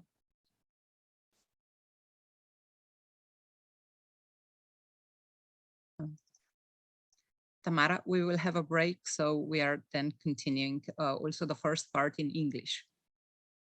You're welcome to stay. We have 5 minutes break. Oh, great. Then I will definitely stay on. Thank you. Okay, thank you. Bye.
Renato, I see you. So you're with us, right? Yeah, here. Dobrodošli nazaj. Nadaljujemo s 3 predstavitvami. Ena predstavitev nam danes žal odpade in še z zaključnim zaključno mislijo, ki jo bo z nami podelil gospod Bart Stegemann iz Climate Kitsa, tako da na koncu, Bart, beseda bo še tvoja. Naša naslednja predavateljica, v bistvu ta sklop predavanj so dobre prakse naših članov CER, ki se na različne načine ukvarjajo s krožnim gospodarstvom. Tako da prvo predstavitev bo imela Erato Panjotu. Erato, I hope I pronounced it correct. You will correct me? It's good enough, yeah. Okay. Erato je vodja ESG področja pri svetovalni družbi, mednarodni svetovalni družbi PwC PwC. So Erato, the stage is yours. Yes, thank you. Let me share my presentation. I hope you can see it. Yes, we do. Okay, thank you, everyone. So my name is Erato Panagiotou. As Anna said, I'm a manager in ESG advisory at PwC Slovenia. So my background in circular economy stems mostly from the built environment, having worked in engineering consulting as an environmental consultant, and have undertaken circular economy strategies on city scales previously, but my focus in the circular economy is wider than that. So today I will talk also a bit about going from linear to circular business models. You've seen some examples already, but I'll share a few more. But also I will talk about access to sustainable finance with a focus on the EU taxonomy regulation, which I also note that it was mentioned before, but I will go a bit more in depth on that and also kind of link it closer to the topic of the circular economy. So yes, this is sort of an overview of what I will be talking about, but going straight into kind of conceptualizing everything. I know you heard about a lot of things in relation to the circular economy already. And to the question of what it potentially means for me and how I kind of perceive it, is retaining materials and resources at their highest value for longer. So comparing and contrasting the linear to the circular economy through this simple diagram, which follows the butterfly diagram that some of you may have seen before. When it comes to the linear economy, it follows this take, make, use, dispose model, whereas a circular economy, through both its biological cycle, so through the flow of nutrients and biodegradable materials, as well as through the technical cycle of other materials and products and assets, it's aiming to keep this continuous flow, closing the loop and making sure that ultimately materials and resources do not become waste and there's no the so-called value leakage. So just also conceptualizing it and again comparing and contrasting between a linear, let's say, value chain where there is, as you can see on the left-hand side, raw material extraction, manufacturing, then selling and using of a product, and essentially ending up in a state where it's considered waste and is discarded as such, potentially at landfill or through less valuable means of treatment. Whereas what a circular economy is trying to achieve, especially through the shorter loops, it's retaining this value.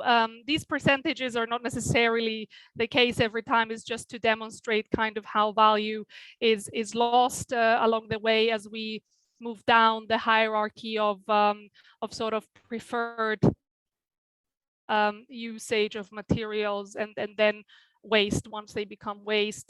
So recycling in this context is not considered the highest value, let's say, because at that point, especially if we're talking about open loop recycling, whereby the materials cannot be cycled back into a product of the same value, is sort of least preferred along the sort of the route of managing materials and resources. So again, a few of the things you've heard before, but putting them into context of why linear models are essentially becoming outdated and why they may not work in today's world and in the future. An important aspect is resilience. So relying on resources that are becoming more and more scarce and expensive, that are actually part of value chains that are more and more exposed to shocks and stresses, including the recent pandemic, as well as conflict, as well as a number of issues in relation to resource depletion and therefore scarcity, means that retaining the value of materials and resources across value chains is more important than ever. And this is also enhanced by the current regulation and standards, and also, of course, by climate risks, both physical and transitional ones, meaning that there is more and more of an urgency to cut down emissions, and the circular economy can be seen as a means of doing that. For instance, when it comes to construction and renovation of buildings, cutting down, improving material efficiency, and cutting down on material extraction, especially of virgin materials, and improving manufacturing and construction processes, means hugely cutting down on greenhouse gas emissions in the long term. And also technology is really helping all this transition. Now it's easier to see waste as a resource, or the waste of one process. Sorry.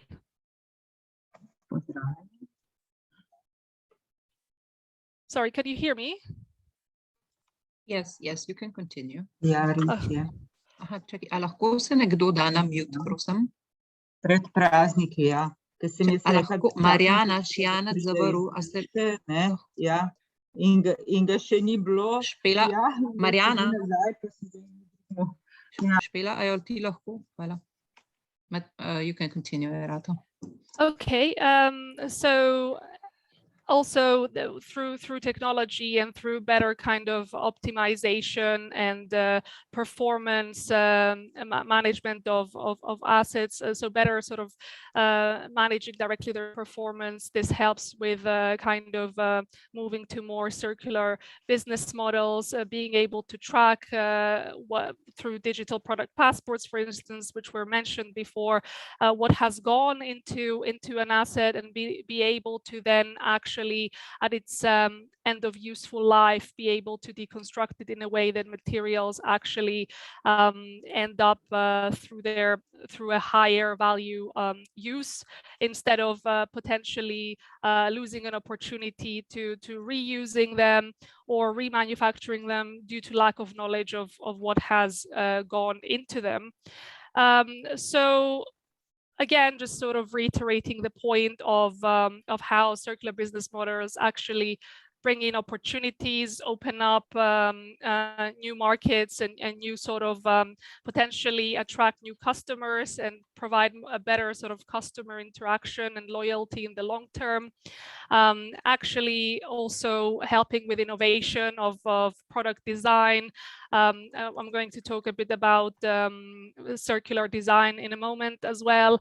Obviously rethinking the business model, rethinking the position within the market, and also helping to actually enhance and meet other ESG or so-called sustainability kind of objectives that companies set nowadays. So I see circular economy as a means of achieving that in many ways, through also using low carbon materials, through using materials that are regenerative, and processes that are regenerative, and ultimately increasing the efficiency of processes and mitigating risks, which I mentioned in terms of improving resilience in the long term.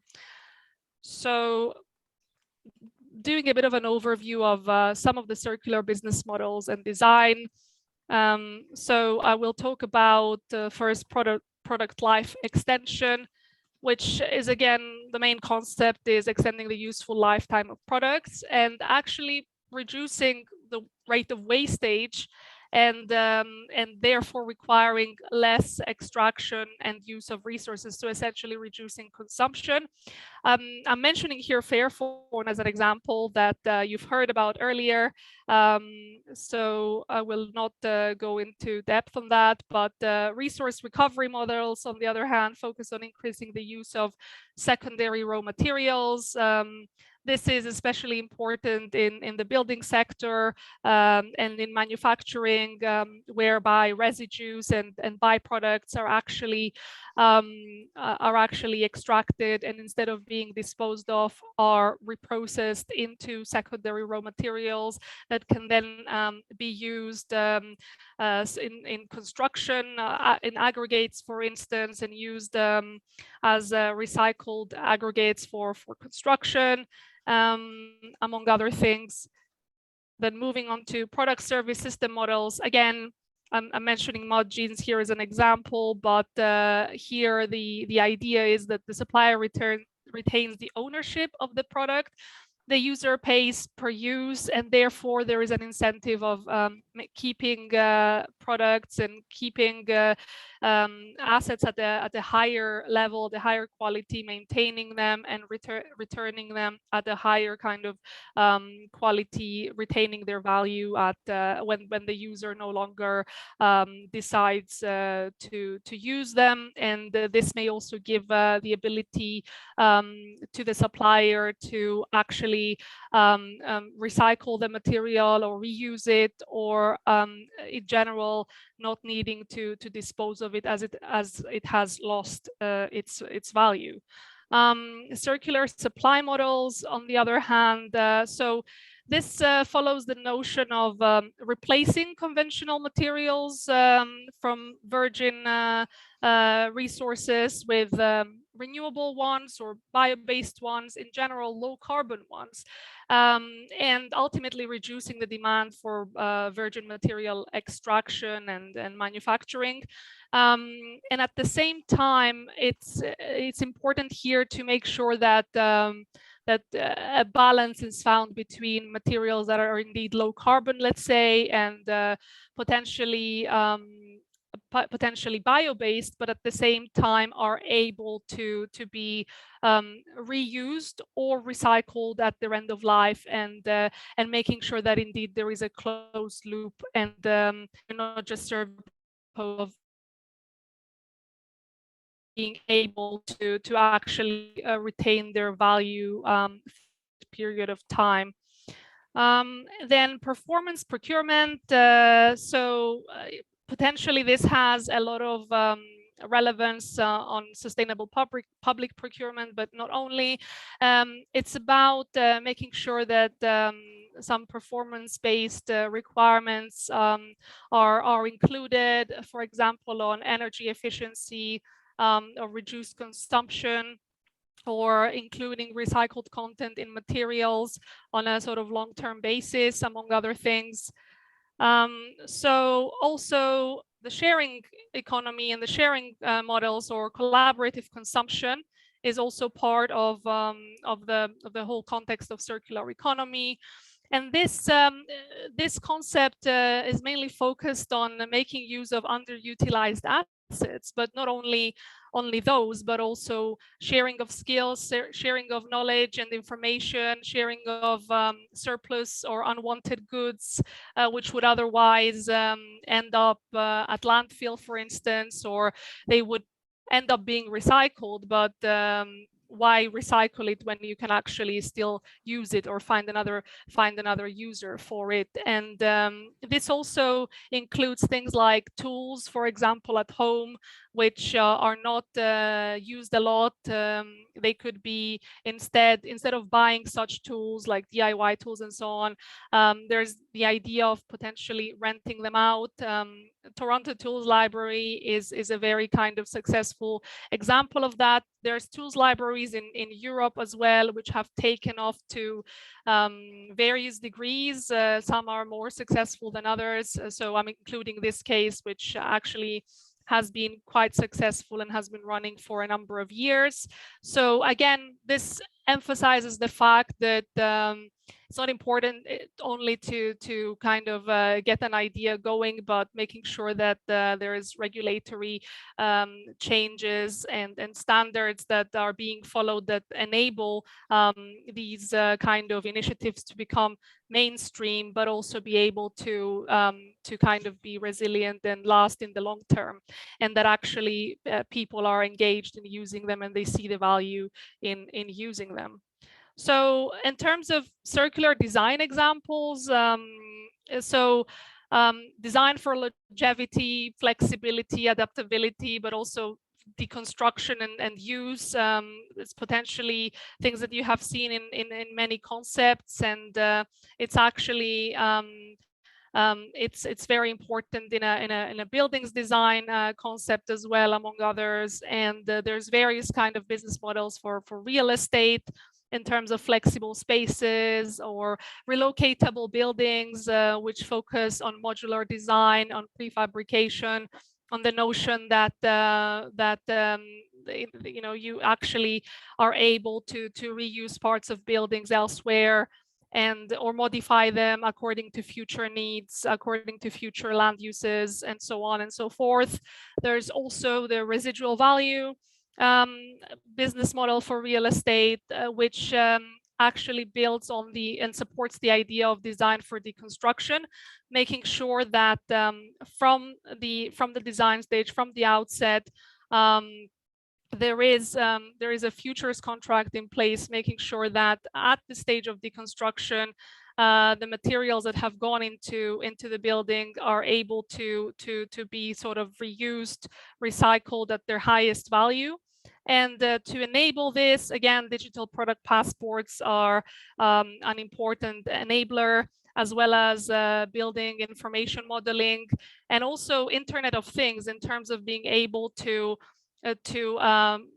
track and modify and enhance the performance of the buildings, and then making sure that predictive maintenance can also be performed. You may have heard of the EU Levels framework, which is a voluntary framework, but it helps to assess and report on the sustainability performance of buildings, and it builds on it actually makes sure that the whole life cycle of a building is taken into consideration, and sort of sustainability objectives can be applied through the whole life cycle. Again, building on the life cycle analysis kind of concept and methodology, whereby the environmental impact of the building is considered and minimized, and waste is designed out at each stage. So in terms of access to finance, like I said, I will focus mostly on the EU taxonomy regulation. And I will explain a bit as to why is that. There's a number of EU priorities that are relevant, both in terms of sustainability and, of course, in terms of the circular economy. Some of these were mentioned before, including, of course, the Sustainable Products Initiative. So I will not go into more depth on that, just focusing on the last bit of the EU taxonomy regulation, what it is, why it's important in terms of access to finance, and why it's important in the context of circular economy. So as an overview, it's a classification system of sustainable economic activities. So it's so the term sustainable or green is now more and more sort of defined in terms of sustainable economic activities. So there's the EU taxonomy regulation supplemented by the Disclosures Delegated Act and also by the Climate Delegated Act, which currently provides information as to how companies which fall under the taxonomy regulation can assess their eligibility, but also their alignment down the line with the first two objectives of the EU taxonomy regulation, which is climate adaptation and mitigation.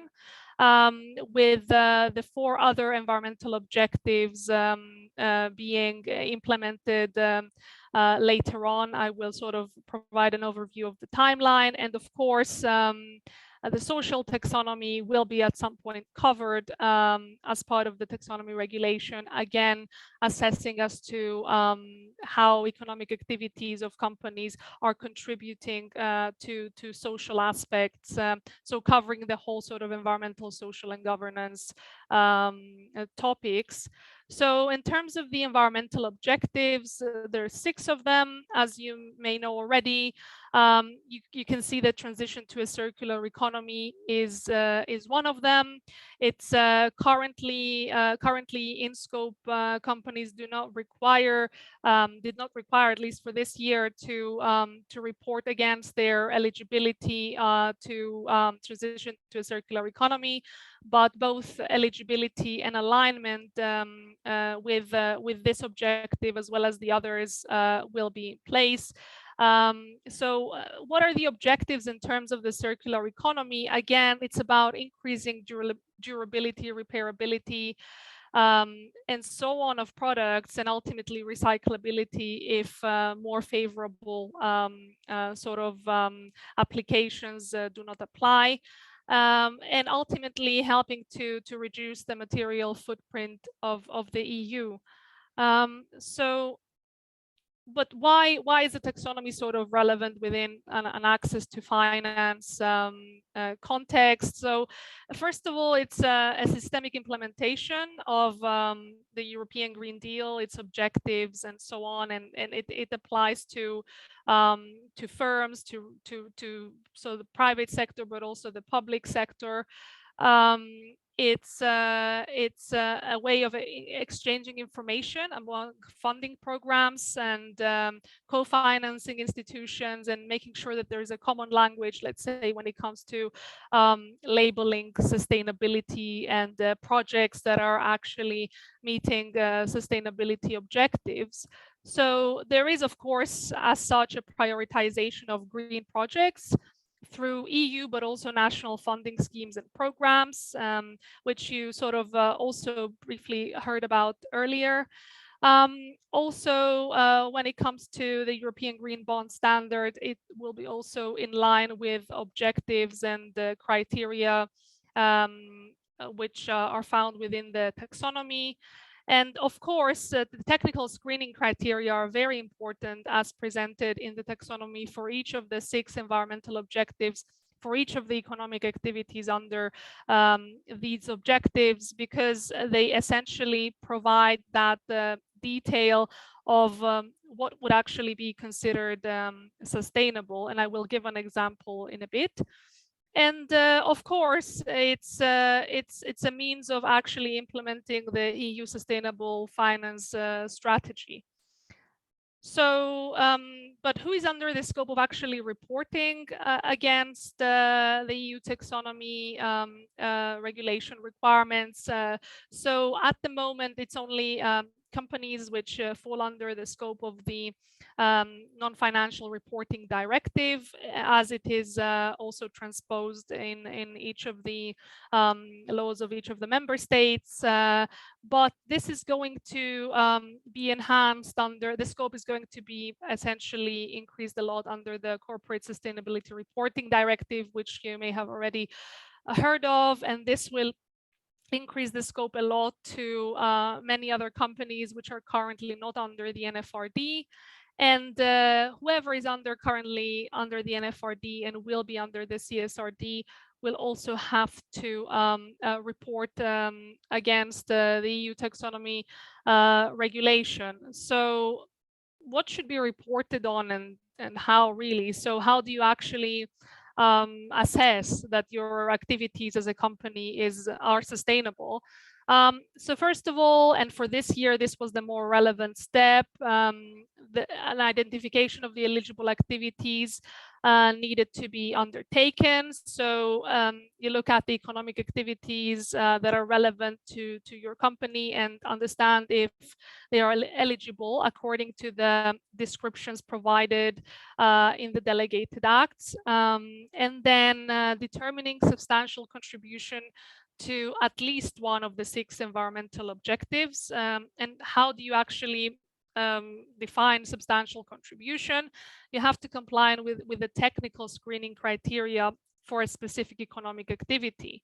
But also it is important that your economic activity under consideration does not cause any significant harm to any of the other 5 objectives, and also some human rights principles, and so some minimum safeguards need to be met, and these are in line of human rights principles and fundamental rights at work. And ultimately, you need to sort of calculate your KPIs when it comes to percentage of eligibility for this year, but later on percentage of alignment with the EU taxonomy criteria from step 1 to 4. So for financial undertakings, there are specific KPIs that are dependent on the type of financial undertaking, but for non-financial ones, there's 3 KPIs that need to be reported on in terms of the percentage of the turnover, the capex and the opex that are actually at the moment eligible, but later on aligned with the requirements of the taxonomy. So that would mean that following this procedure, you would be able to declare essentially the percentage of each of these of the capex, opex, and turnover that are actually sort of sustainable as such, as defined by the taxonomy. But when it comes to the circular economy, let's say, and assessing substantial contribution to transition to a circular economy, so as I said earlier, the economic activity has to contribute significantly to one or several of the environmental objectives, but it has to not cause any significant harm to the others, to the remaining ones. And how is significant contribution determined? There's a number of technical screening criteria that needed to be met. So an example of an economic activity could be, for example, you're a company that manufactures food products. So you read the description for this activity and you're eligible to it, but how do you actually determine alignment? First of all, starting from substantial contribution. So there's a number of screening criteria, technical screening criteria. These are not all for this specific activity, but I just added a few as examples. So in each case, you would need to read the technical screening criteria and make sure that all of the ones that need to be met are being met to actually declare substantial contribution. So in this case, things to look at would be, for instance, design for reuse in practice, so that the primary packaging of the product, of the manufactured products, is designed to accomplish, or it proves that it can accomplish actually reuse. Also, home compostable packaging is another one that can be demonstrated here as being part of the criteria. And this should be done through actually being a certified home compostable packaging through a recognized scheme. Also, another one to look at is reduction targets in terms of food loss along the process, and actually sort of general wastage along the manufacturing process. And also, another one is monitoring, measuring, and reporting on the food losses and the waste generation through an environmental management system, and this would require third-party certification. So there's a number of other technical screening criteria for this economic activity and from all others. For example, when it comes to real estate, the real estate sector, and the construction of new buildings or renovation of existing buildings, it's life cycle analysis considerations and the actual so life cycle considerations and life cycle analysis can be found in some of the screening criteria, again demonstrating how life cycle thinking is becoming more and more important and is embedded actually in the legislation and in what would be required of sustainable projects, let's say, that would be eligible for appropriate funding and financing. That was everything from me. Thank you very much for listening. Rado, many thanks for the introduction of business models and also the EU taxonomy, which seems quite complex right now, and I'm sure we all have many questions regarding this topic, but obviously it will be one of the topics that we will have to learn and to adapt the business models according to all these criteria that are coming. So thank you very much for the presentation. Thank you.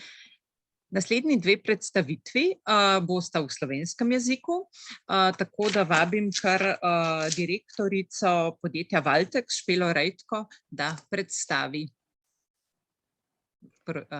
cel vaš procep. Izvoliš. Hvala, pozdravljeni, bom kar takoj najprej delila prezentacijo.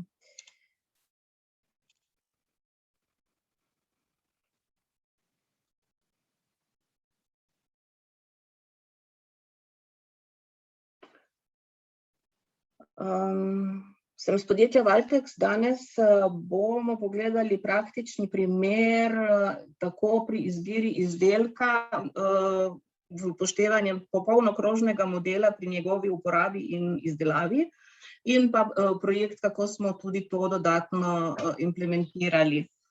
Da mogoče malo pojasnim, kaj je podjetje Valtex in s čim se ukvarja.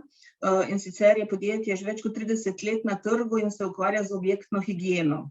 Kaj je objektna higiena? Objektna higiena je, da poskrbimo za prostore, kjer se nahajamo oziroma bivamo, ko nismo doma. Valtex je trgovec v končni fazi v svoji osnovni dejavnosti, pri čemer izbiramo izdelke na način, da upoštevamo vse kriterije, ki so potrebni za zagotavljanje standardov v posamezni dejavnosti in objektu, seveda upoštevanje vplivov na okolje, na ljudi, na materiale in pa na opremo. Plastično mogoče si lažje predstavljati, gre za osnovna čistilna sredstva, zaščitna sredstva, sredstva za vzdrževanje prostora, osebno higieno, za sredstva, ki so potrebna kot dodatki v izvajanju določenih poslovnih procesov, zaščitna sredstva in tako naprej. Ker se ukvarjamo s to dejavnostjo, kjer seveda tudi večina izdelkov konča nazaj kot odpadek. Izdelki, ki se uporabljajo predvsem za čiščenje, vemo, da končajo na koncu tudi v smeteh. Izziv nam je, da čim manj obremenjujemo okolje, da pri čiščenju uporabljamo sredstva, ki se ne zavržejo v obliki, ki bi vplivala na okolje, oziroma da v čim manjši meri vplivajo na okolje, da se v proizvodnih procesih uporabljajo kemična sredstva v zadostnih in ne previsokih količinah, da so to sredstva, kjer se lahko recimo čim bolj izognemo kemičnim sredstvom in jih lahko nadomestimo z naravnimi. Pazimo na embalažo izdelkov, ki jih ponujamo oziroma integriramo v rešitve pri naših kupcih. Pri osebni higieni vemo, da je pomemben recimo stik s kožo, da so to sredstva, ki so dermatološko testirana, da ne razdražijo kože, da se material primerno razgradi in da recimo ni tudi agresivno, kar se aroma tiče na telo in na počutje. Zato smo se v Altex usmerili že na samem začetku okoljskih izzivov v to, da se usmerjamo v postopen prenos ali pa prehod objektne higiene na trajnostno higieno in sicer tako v načinu njenega izvajanja kot v izbiri izdelkov, ki se za to uporabljajo. Zelo smo uspešni oziroma največ se lahko naredi na neindustrijskih objektih, to pomeni ne v samih proizvodnih procesih ali pa v pralnicah in kuhinjah, kjer so v procesih izdelki, katerih se ne moremo izogniti uporabi določenih sestavin in pa strukture embalaže, lahko se pa ta optimira.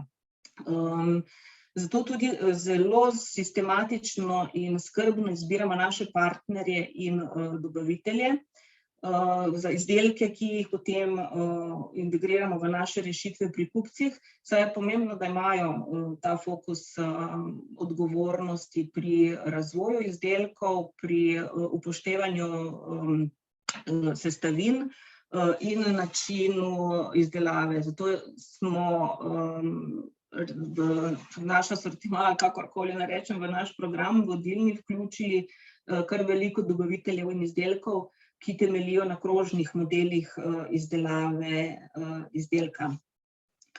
Danes bom predstavila primer, kako smo izbrali izdelek v segmentu higienskega papirja. Kot sem rekla, naša dejavnost ponuja rešitve na področju, kjer se dejansko veliko zavrže. Pri tem moramo pa paziti, kaj dajemo nazaj v okolje in sicer, da ga ne umažemo s tem, ko kaj očistimo ali uporabimo pri sebi več, kot za to uporabimo.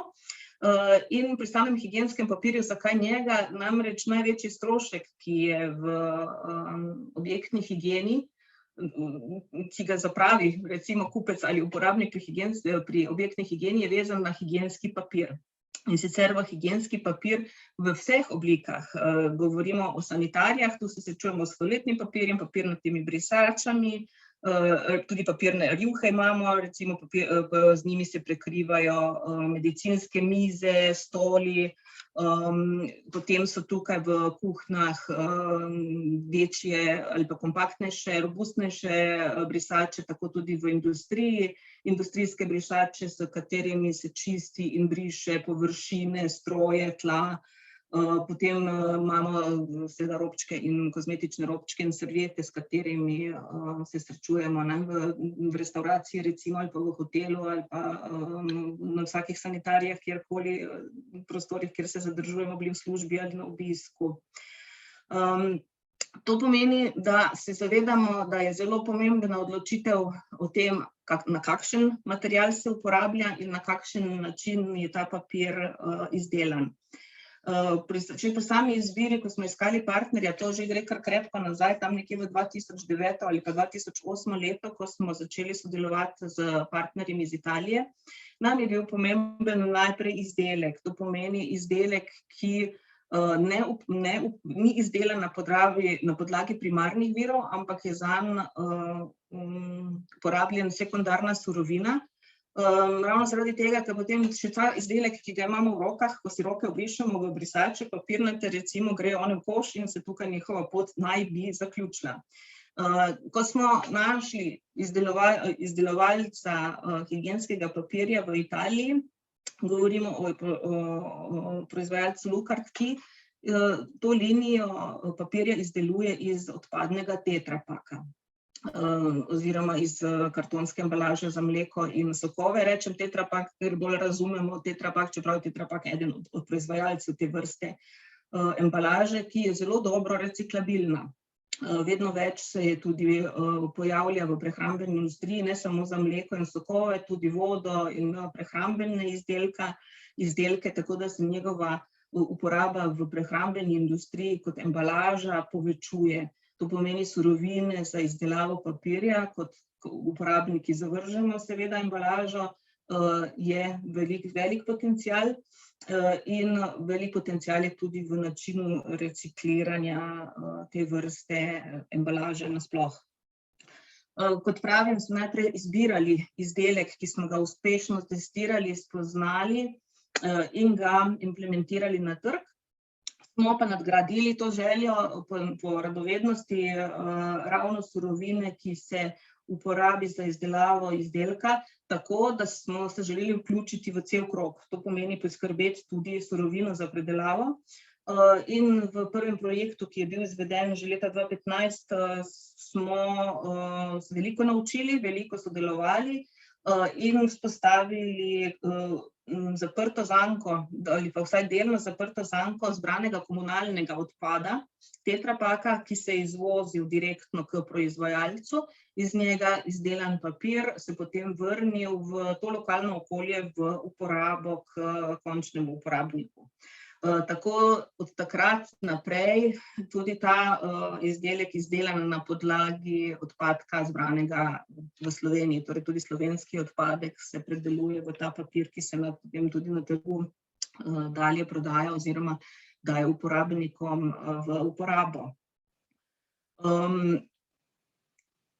Zdaj v grobem, na kak način, grem pa detaljno bolj predstaviti, da je sam krog na izdelku kakšnem.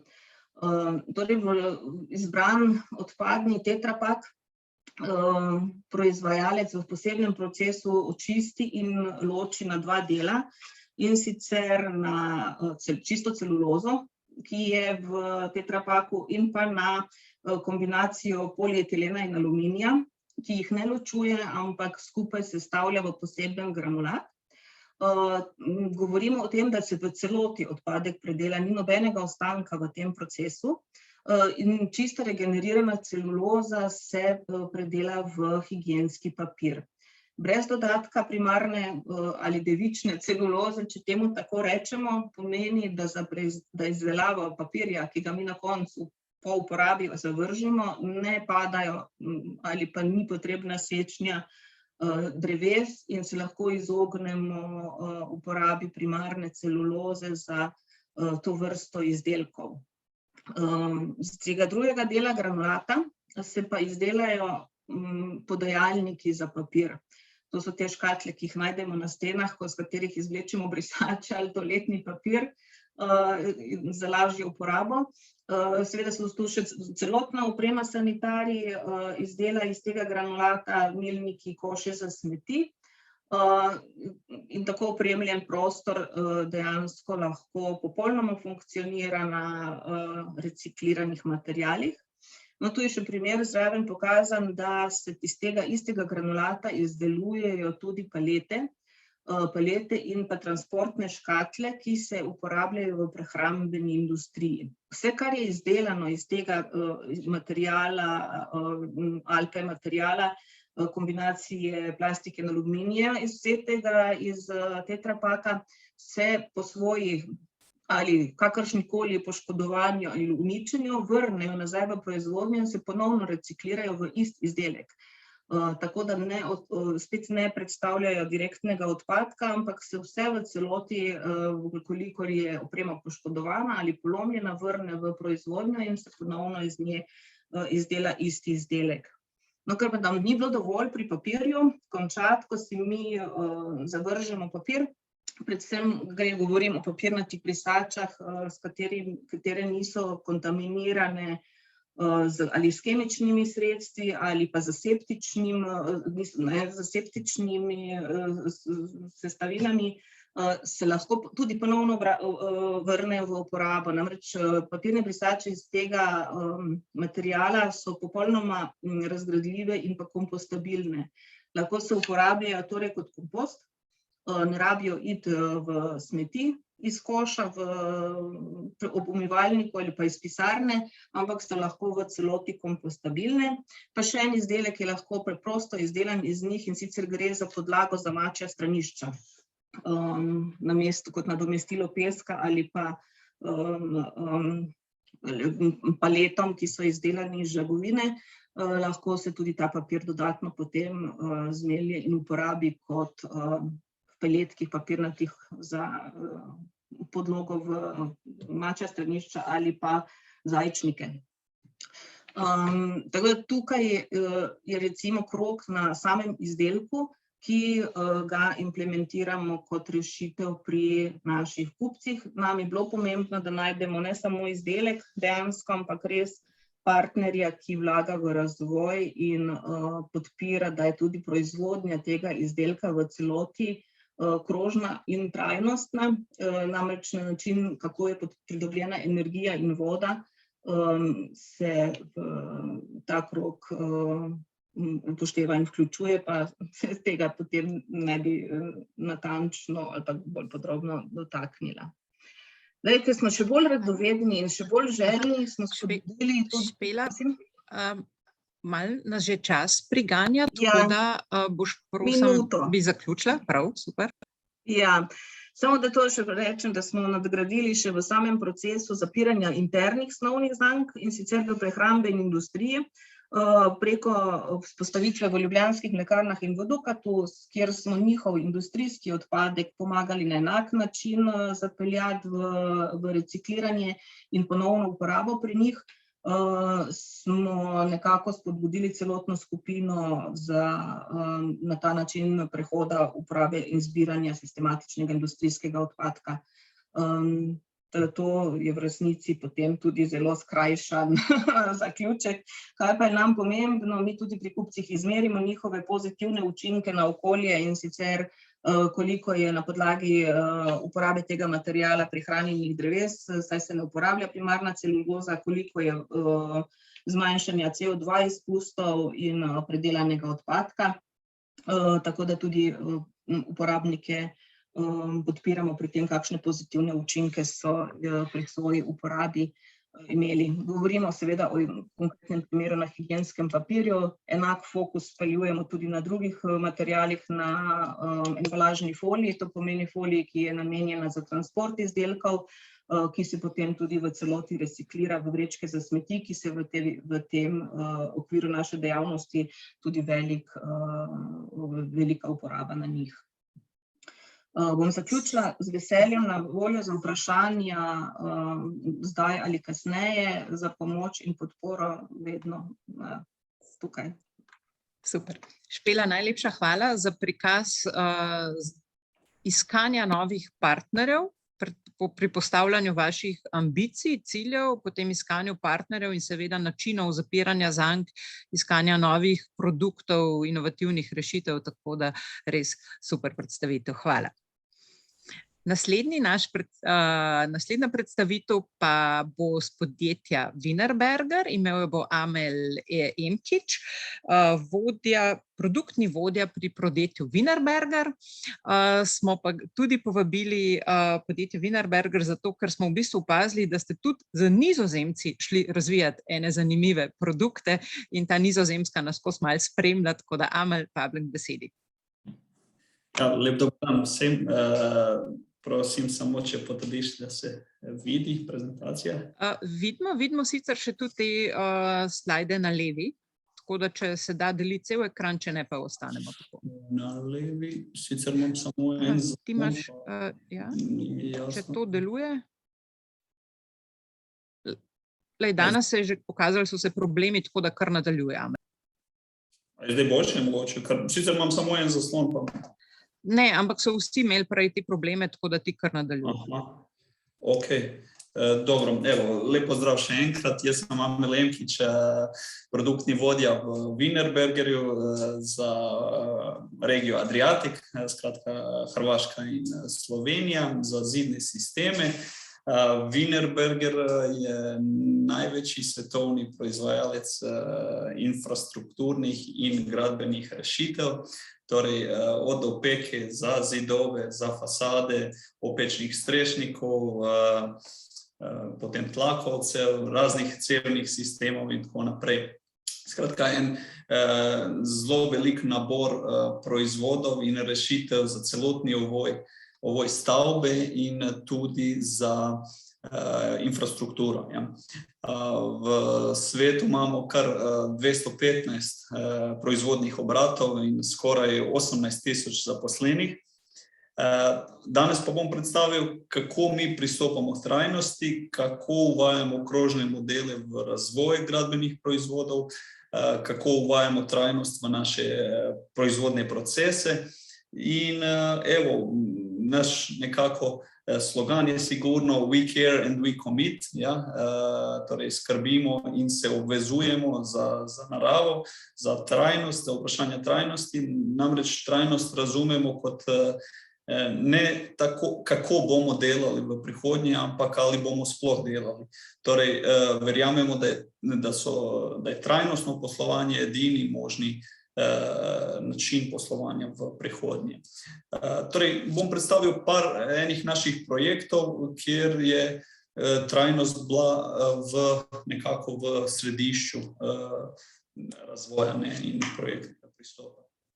Na začetku, seveda, trajnostna gradnja zahteva en holistični pristop, en celostni pristop, kjer povezujemo različne... Samo eno vprašanje, a si šel ti kaj slajdi naprej?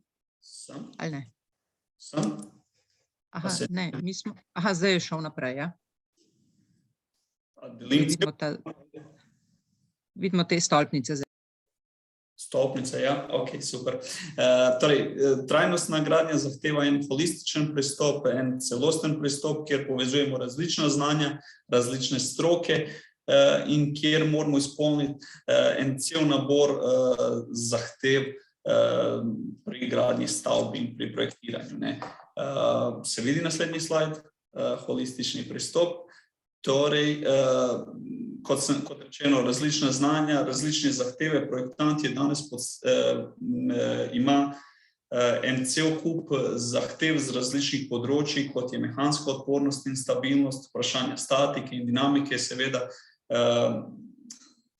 Ta zahteva ne sme biti vprašljiva, to moramo izpolniti, potresna varnost, ampak potem, ko to enkrat izpolnimo, pride ena cela vrsta zahtev z področja energetske učinkovitosti, požarne varnosti, funkcionalnosti, zdravja, bivalnega ugodja, o tem zelo veliko danes govorimo, ampak tisto, kar je seveda tudi pomembno, je trajnostni razvoj, so CO2 emisije in na koncev dolgotrajnost.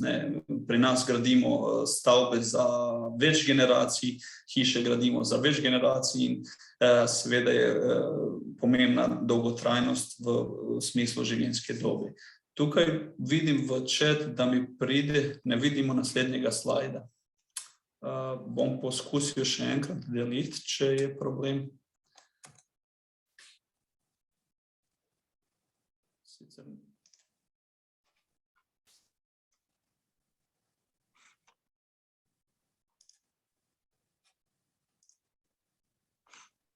A se zdaj vidi?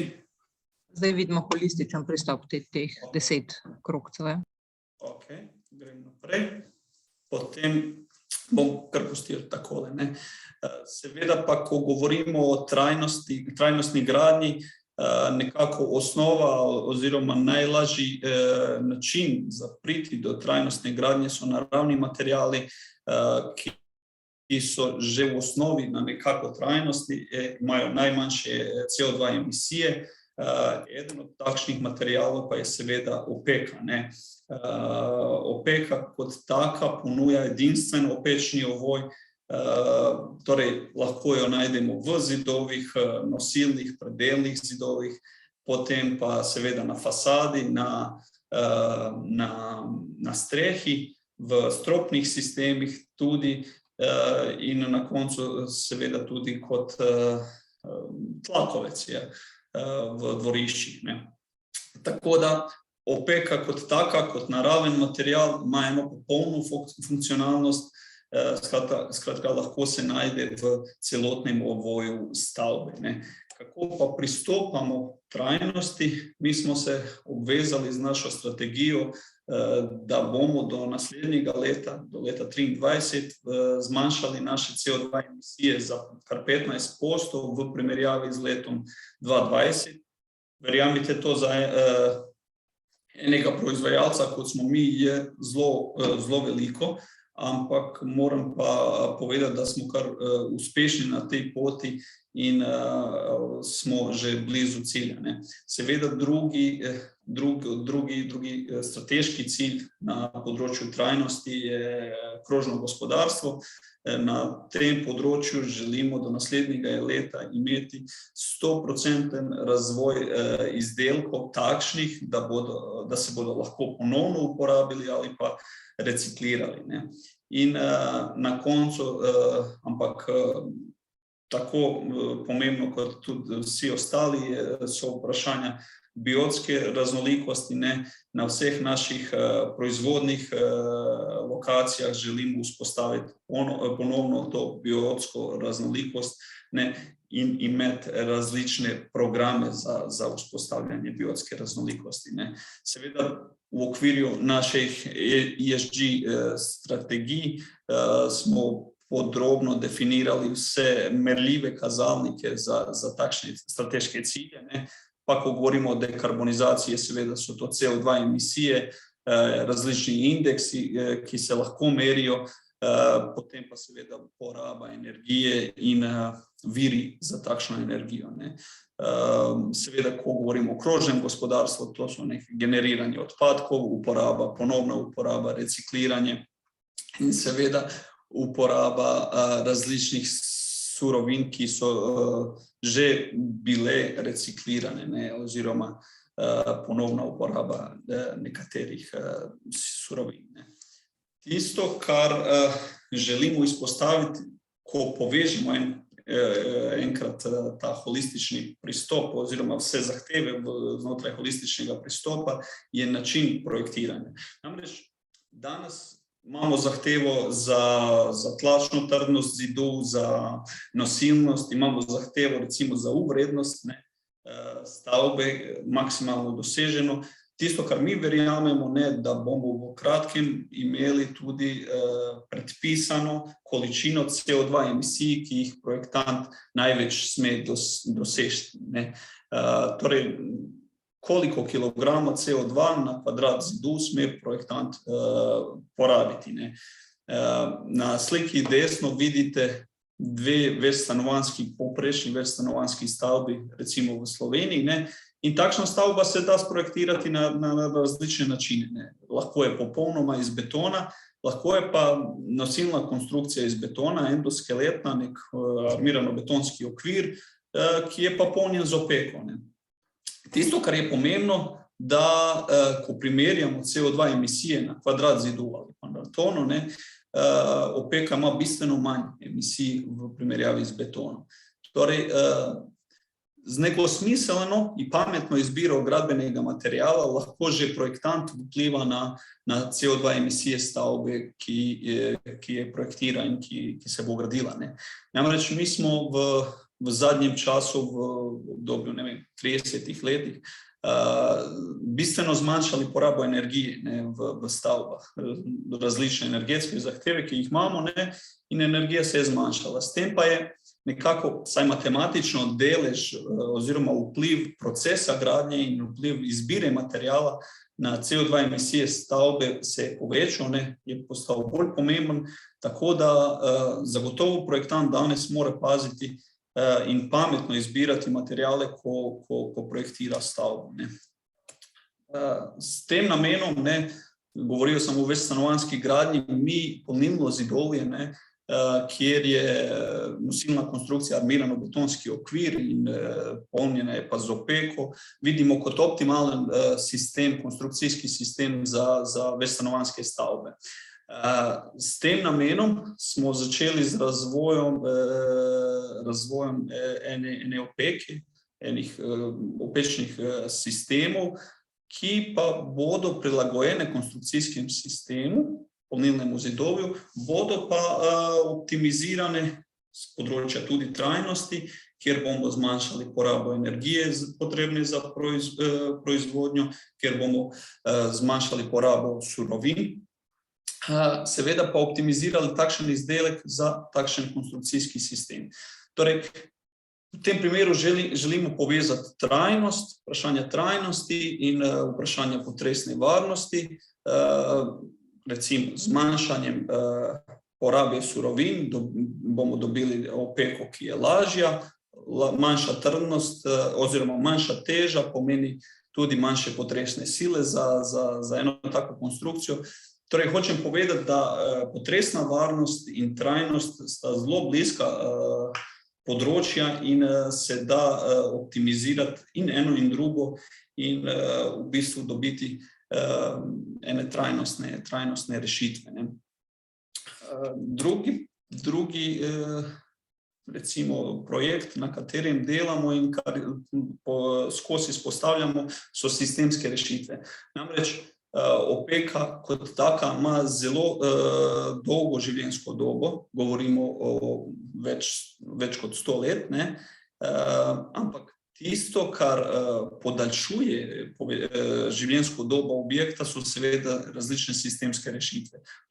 Takrat, recimo, ko govorimo o zidu, zid kot tak ni samo ena opeka, ne? Je cel kup enih sistemskih rešitev za gradnjo. Streha ni samo en strešnik, ampak je cel kup sistemskih rešitev, velik nabor proizvodov, ki kot taki imajo svojo funkcionalnost, zagotavljajo določeno varnost, estetski videz, ampak tisto, kar je pomembno v smislu trajnosti, je, da vsi ti elementi podaljšujejo življenjsko dobo objekta, ne. S tem pa seveda delamo trajnostne stavbe in stavbe, ki imajo podaljšano življenjsko dobo, ne. Amel, boš lahko šel proti koncu, ker malo nas čas priganja. Hvala. Ok, evo, na hitro, samo potem ena raziskava, ki smo jo delali, ne, je v bistvu na temu zdravega in udobnega bivanja, ne, kjer se je izkazalo, da je potreba po vlaženju in razvlaževanju notranjega zraka v bistvu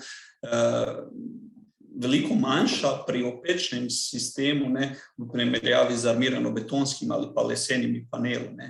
To je nekako pričakovano, to je tradicionalna opeka, jo v bistvu razumemo kot bolj zdrav material kot beton. Samo par enih mednarodnih projektov še na hitro, v smislu trajnosti. Razvijamo ene rešitve za solarne sisteme, kjer so sončne celice vgrajene v opečne strešnike, tako da obstajajo solarni strešniki, ki potem stavbo oskrbujejo z sončno energijo, ne. Smiselno je to v bistvu in kaže na to, da cela streha potem proizvaja energijo in vsak strešnik proizvede potem največ 10 vršnih vatov moči, ne. Projekt, ki zagotovo pride v kratkem tudi v Slovenijo. Ana, omenila si Nizozemce. Z Nizozemci, z enim startupom na Nizozemskem smo pred kratkim podpisali eno pogodbo, kjer razvijamo skupaj z njimi ene inovativne in trajnostne rešitve za ravne strehe, kjer se uporablja recikliran polivinil butiral. To je v bistvu tista folija, ki se nahaja v varnostnem steklu. Vsako leto nastane ogromno takšnih odpadkov. To folijo vzamemo v bistvu in razvijamo rešitve za hidroizolacijo ravnih streh, s tem pa zmanjšamo do 85% emisije CO2 v procesu proizvodnje takšnih rešitev. Še en zanimiv projekt na področju trajnosti je ciklobrik. Torej, pokazujemo, kako krožno gospodarstvo lahko zmanjša odpadke, kako se varčuje z viri. Namreč stavbe, ki se rušijo, se potem naredi ena filtracija teh odpadkov, kjer vzamemo opeko, ki je že bila vgrajena, jo predelujemo in naredimo iz tega opeko za fasadne sisteme, ne. Torej, predelani opečni ostanki se potem uporabijo za novo opeko. S tem se podaljša življenjska doba takšnega materiala in se seveda takšen recikliran material integrira v proizvodne procese, ne. In evo, mislim, da je to zadnji slajd. Seveda govorimo tudi o tlakovanju različnih površin, dvorišč, mestnih trgov in tako naprej. Ne. Tisto, kar v svojih rešitvah Wienerberger ima, so semeljrok tlakovci, ki pa omogočajo vodopropustno tlakovanje oziroma z enim hladilnim učinkom na način, da se voda pravilno drenira po celi površini enega takega dvorišča ali pa mestnega trga in na način, da ne obremenjuje javne kanalizacijske sisteme. Ne. Kaj s tem dobimo? Dobimo en hladilni učinek, zmanjšanje mestnega pregrevanja in dobimo, seveda, kot rečeno, ustrezno odvajanje površinske vode, kar ni recimo slučaj v primeru asfalta in nekaterih drugih rešitev. Evo, na kratko par naših projektov na temo trajnosti, potresne varnosti, kako povezujemo to, torej kot rečeno, skrbimo za okolje in se obvezujemo za različne ESG naše strategije. Evo, hvala za vašo pozornost, če bo kakšno vprašanje, z veseljem odgovorim. Amal, najlepša hvala tudi tebi in čestitke, da ste se tako pogumno spravili na pot od pregledati sebe kot poslovanja do res razvijati inovativne produkte na različnih segmentih, ki so na nivoju stavbe potrebni. Še enkrat hvala. In za zaključno misel vabim pa k besedi Barta Stegemana, ki imaš, Bart, tako imenovan si orchestrator, v bistvu si dirigent tega krožnega prehoda v Sloveniji v imenu Climate Kitsa, ki je za Slovenijo. Bom tebe prosila, da par besed več poveš, kaj Deep Demonstration pomeni za Slovenijo in še zaključno tvojo misel današnjega dogodka. Hvala. Ja, hvala, Ana, za besedo. Tudi s mojim imenom pozdravljeni na koncu delavnice, v bistvu dogodka. Sem pa malo razmišljal, v katerem jeziku bi govoril. Should I continue in English so that also our foreign guests can also follow? Should I maybe start to talk in Dutch, so I will make Tamara happy? That would be great. Ja, dat kunnen we natuurlijk ook doen. Ja, helemaal speciaal voor jou. Because also we mentioned that the Dutch are on innovation, and we saw this through all the presentations, quite progressive and leading. Also in the circularity gap, we saw that on the circularity they are at least far ahead of the analyzed countries. So in this respect, I think it would be the most appropriate to do it in English to make sure that the community of circularity is not bound to one area, to one country, or to one economic community as such, because circularity will go over the whole world. We heard this from the beginning, that even though you will produce something in China, it needs to be according to the regulations in Europe. So it will have the higher standards of circularity. So I think in this respect, I will do this in the broadest way. Regarding the project in Slovenia, and I will share 3 slides, if I may. Anna? Welcome. Cool. So, okay. So, one very important part is the change of system innovation. So what has happened in the last 10, 20 years regarding circularity, sustainability, that in the whole of Europe, basically in the whole of the world, and in Slovenia, we were focusing on project-based actions. So, for example, I just saw today an analysis of the amount of electrical vehicle chargers in Slovenia. And regarding the amount of electrical cars in Slovenia, we are doing quite well. Yeah, we have enough of those chargers. Yeah, and they are placed everywhere in Slovenia, in the capital, even on the countryside. But then you look at the impact and then you see, yeah, but they're not used because the amount of electrical cars in Slovenia is very low. So very project-based thinking. What happened? Yeah. So we put there the chargers, and then things will happen by themselves. So we want to change this to a systemic way, to interconnect all the dots, to not look at, as an example, as the chargers as a project-based solution, but look at mobility from a systemic point of view. So what happens in the area of mobility, yeah, where also the chargers will have a role. So this is basically a bit of our approach. And then on the areas where we are working with, we have last November, the Slovenian government has acknowledged that a transition to circular economy is a way to go. So they started a partnership with EIT Climate Kick in basically make this transition happening. And basically, we do this with 10 programs on 5 value chains. So if I speak a bit about the value chains, we have the forest wood-based value chain, the built environment, which also came up before from the company Wienerberger, and also earlier in the presentations we saw some examples.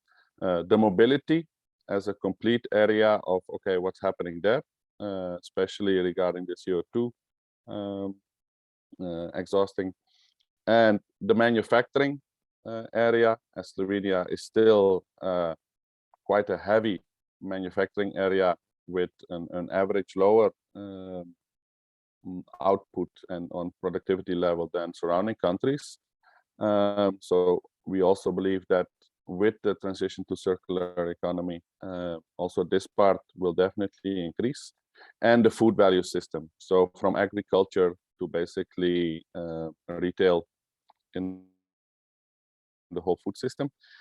And we attack or tackle this with 9 to 10 programs. We focus on the schooling system, so starting from the secondary school to higher education. And then also after this, let's say, official schooling system, we focus also on this long life learning process. So offering learning management systems with all the best case studies, even accreditation module we are developing, so that we all speak in the same way about circularity. Measuring the metrics, we also heard this before, that there is no constant standard of how to measure circularity. So this is also one, let's say, one specific part in our program that we focus on. And except from the mechanisms like circular procurement, in public circular procurement, and synergies, so to share best practices, we also have the possibility to test some new policies. So we also saw that from the EU point of view, there is a lot of regulations coming also towards Slovenia and also the other member states. But then which specific policy is needed specifically in Slovenia? Because every country has its own landscape and has its own needs. So we have the possibility to also test in a policy lab environment a certain amount of policies which can affect the circularity in a better way. So this is in short. Yeah, I can talk for another half an hour, but Anna won't let me. So if you want to know more, yeah, website climatekick.org/circular Slovenia. It's in both languages, also for the people who want to read it in Slovene, or to contact me directly by email on the screen. And then how to wrap up today. Basically, everything is in place. We have the framework, which will be even better in place. We have funding available. So now what? What should we do?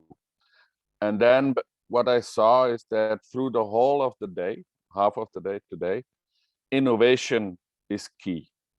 Innovation in an area where things are moving even faster now than they did the last 2 years. Geopolitical sphere is pushing us even into bigger, greater, more innovative solutions. But I think in the end that no matter what, if there is a systemic approach or not, if there is innovation or not, I think that the change starts at a personal level. If we, all of us, are aware that with the current way of living, we basically use resources from the future. And if we slowly get that awareness into our daily lives, then I think we are on the right way to transition to the circular economy. So in the end, I would say on a lot of stuff, which you also saw in the presentations, everybody has too much stuff. Yeah, so I would say sharing is caring. Yeah, and with this, I would like to wish you a very, very pleasant weekend.